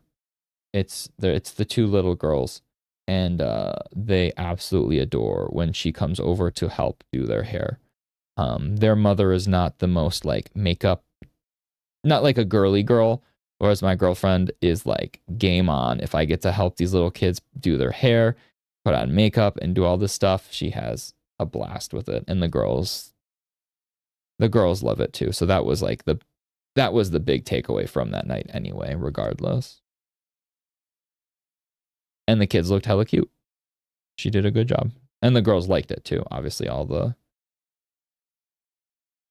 fun of getting, having the aunt come over and do makeup and have all these, it's fun. Those are memorable moments, right? I think we all have those as kids, like certain moments that like are consistent, right? Like she consistently goes to do their makeup and stuff for different events. And so those are those moments as kids that like you remember those then, right? When you grow up, you remember, oh, my aunt was always there, right? That's what we did. That's part of her. And I don't know. I'm always happy that she gets to be part of that. It's sweet. So I'm trying to be a little bit more, I don't know what you'd even call it right now, what I've been doing with the mountains. I don't know if this is better or worse. It just strictly is, right? I'm not quite sure. I'm trying to make it, to salvage it a little bit. I'm not quite sure how. And that's part of the struggle here is I don't know how to salvage this. But what I'm trying to do is be more like deliberate with bigger brush strokes to allude to shapes rather than being like what I was doing before had a lot more like the blurred nature looks fine, but I like having these brush strokes. I think this helps, like we said before, if you move the brush strokes in a way that the movement of the shape is and the movement of the geography, it helps the eye kind of move along it, right? Like it feels more organic. And so that's what I was trying to accomplish over here. Whether or not it's being delivered is up for debate. I don't know. All I know is I get to eat soon. And then after I eat, I am going to see the weather. I might go for a walk. And if I go for a walk, maybe I start the Dungeon Crawler Carl book I was talking about. Just maybe. I don't know. We'll see.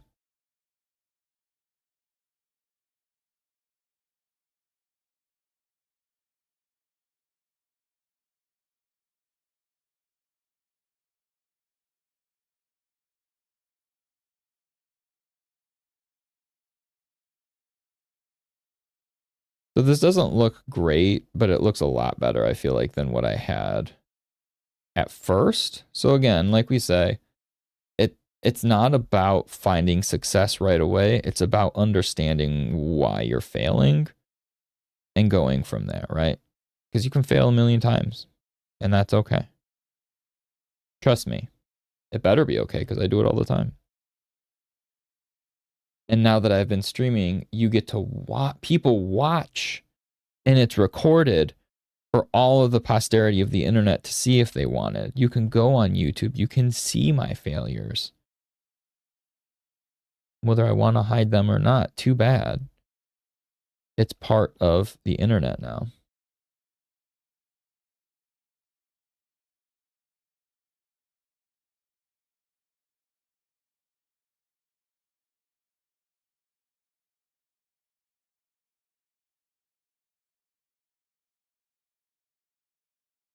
Yeah, like I said, I'm always nervous. Like it looks sunny now though. The sun definitely has melted away. The crappy snow. There's still pockets of snow, so it's going to be cold. I'm obviously aware of that. Brutally aware of how cold it's going to be. But at least it won't be terrible, I'm hoping. But we shall see. So right now what I'm going to do real quick is I have everything pretty samey, and I think this purple is almost too dark. Right? It's too dark. So let's figure out a way we can take these values and kind of darken it without like making it's like too distracting, right? Something like that. No, a little bit darker maybe.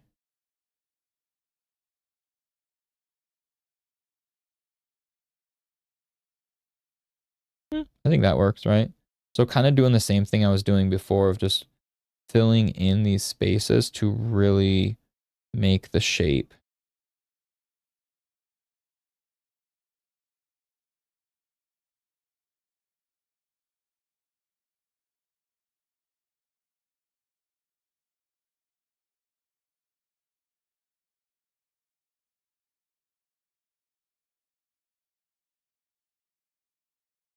So I'm doing like heavy shadow and then doing like a little bit of cracks to imply that there's like surface detail that we don't really see, but it's alluded to based on the shadows that exist within it then, right?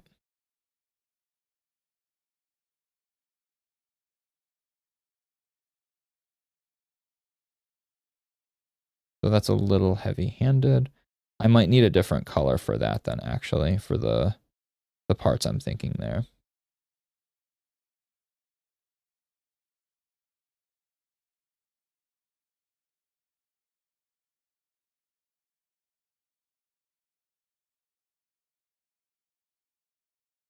So what I did was I just largely desaturated the color that we already had. And I think that works. For like more of like where light is not touching at all.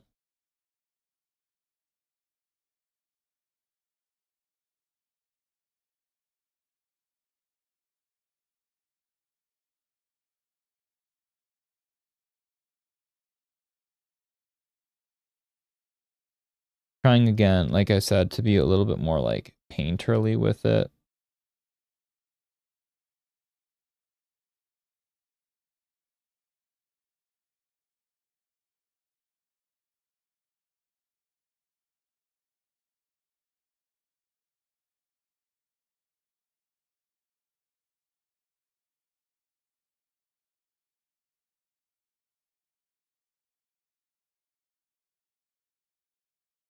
I'm trying to also think in like large, right? So I said thinking in large forms, and that's what I'm doing here. I'm putting like a lot of it in shadow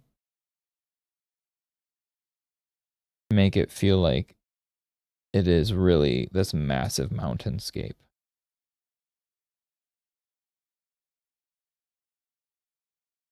And that this is like no longer even catching light. Yeah.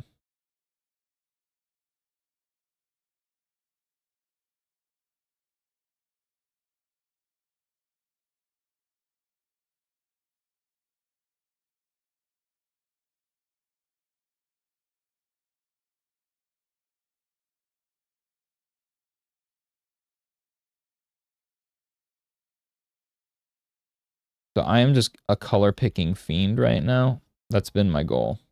I talked about trying to get better with that. And so this piece in particular has just been like color pick after color pick after color pick. Because that's one of the biggest things I've been taking away with this organic environmental stuff is that there's so many values. There's so much color, right? Everything is so variable. And so color picking a lot is worth it. It makes sense. It actually makes it look more natural because that's if we really color if you were to take a picture and start color picking from nature, there's a lot of crap going on.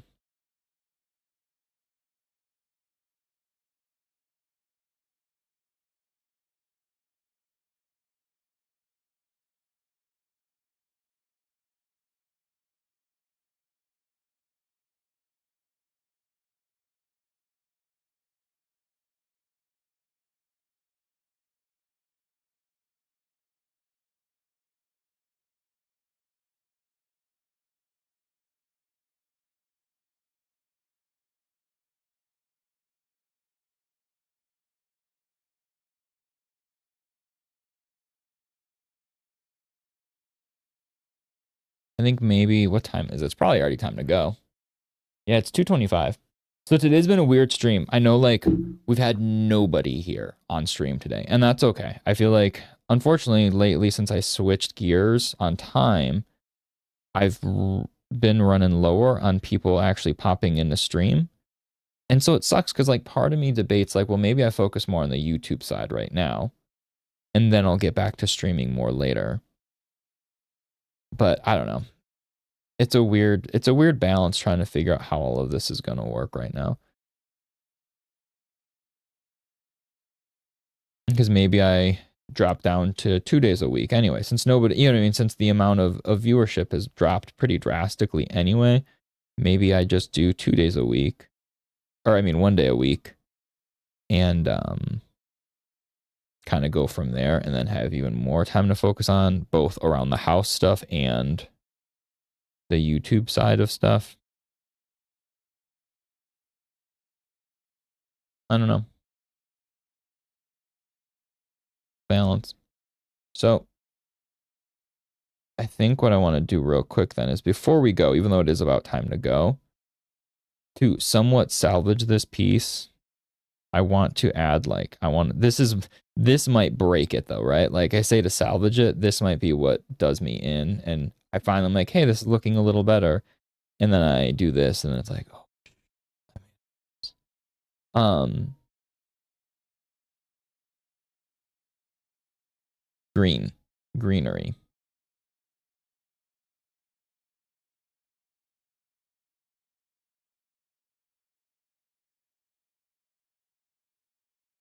Adding some greens, right? So let's try it. Let's get dangerous. So if we're working in this hue, right? I don't want to like overdo it. So let's go to like a greenish color now. And it like just like little pockets, right? Little pockets of green.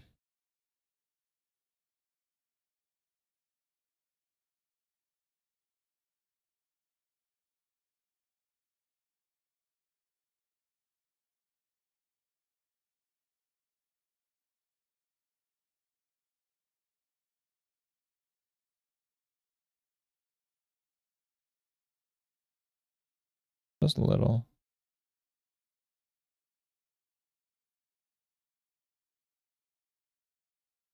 Get a couple trees up here.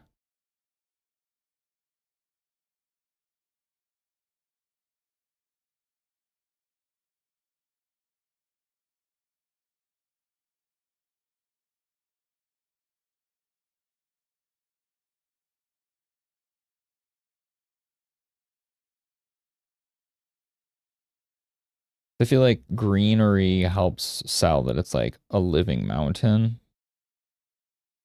Because if it's just rocks, it's hard to tell what we're looking at realistically. But if we put trees on it, like obviously not all mountains have trees and shrubbery and green. I get this. I'm not an idiot. I understand mountains. But maybe I am an idiot and I just want green. Maybe, just maybe, he was an idiot after all.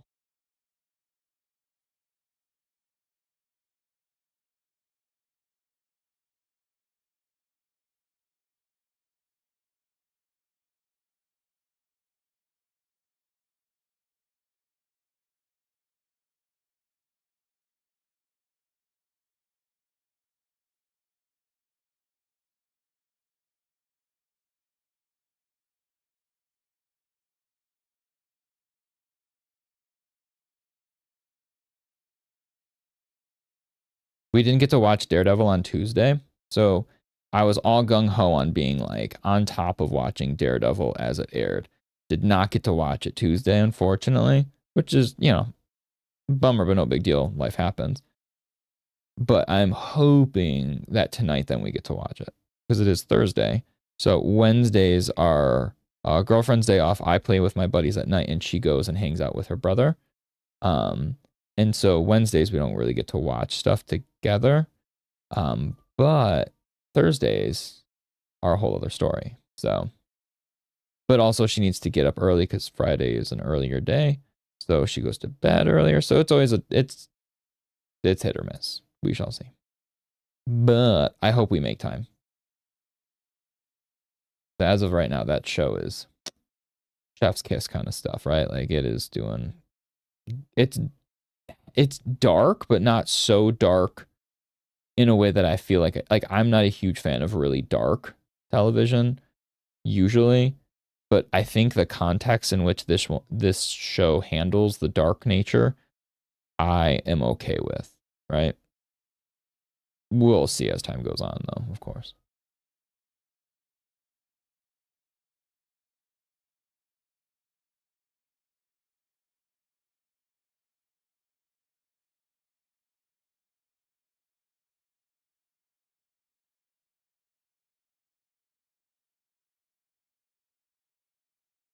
Watch this episode. I'm like, F it. I hate it. I take it back. It's too dark. It's too dark. So what I have here is I was actually being a little different here. I told you I wasn't going to work in layers, but I lied. I am going to work in layers here because I want to do like a gradient kind of desaturated darkness here.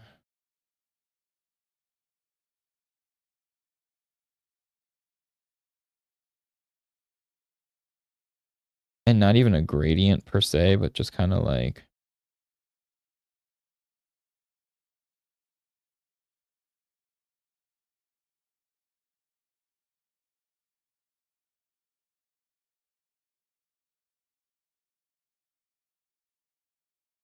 but it's so much easier since this is its own layer, then I can just do stuff like this, right?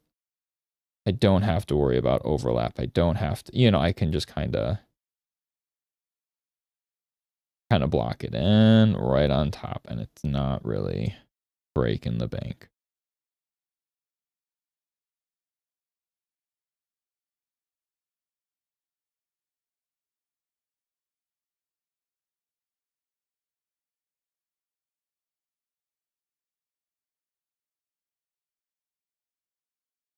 If I go really dark, how does that look, I wonder, with the greens? Yeah, so I don't like this mountain still. The greens did not help solve the mountain, for the record. But that's okay. It's time to go. It's time to get out of here. This is, again, I'm not making this of studies are meant to look ugly, right? And I think that's one of the things that like social media has kind of borked us. That like in my brain, like I said, when I used to draw, I didn't care. Like it looked like doo doo, but it was okay. I was the only one looking at it. Like, why did it matter? Where now I feel like we're in this mindset that like everything you do, even practice, needs to be portfolioable or social media worthy or something. And it's like, that's not, doesn't matter, man. Just do the stuff. Like, it can look bad, and that's okay. Like, why do we have to assign some sort of like inherent value of no, no, no, it needs to look like this because of I'm gonna post it or this or that? Like, no, you're studying, man. Study.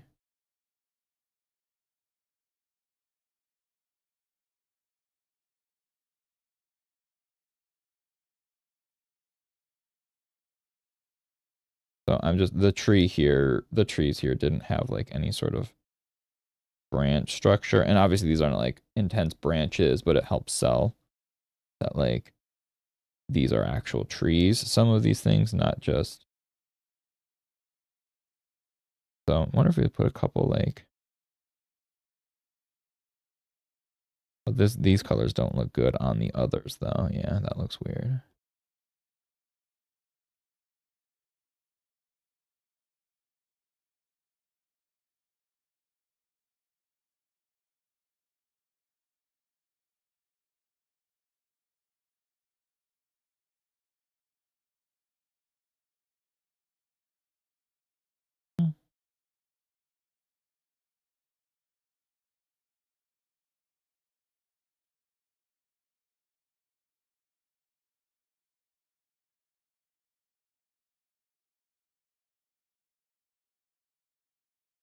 All right.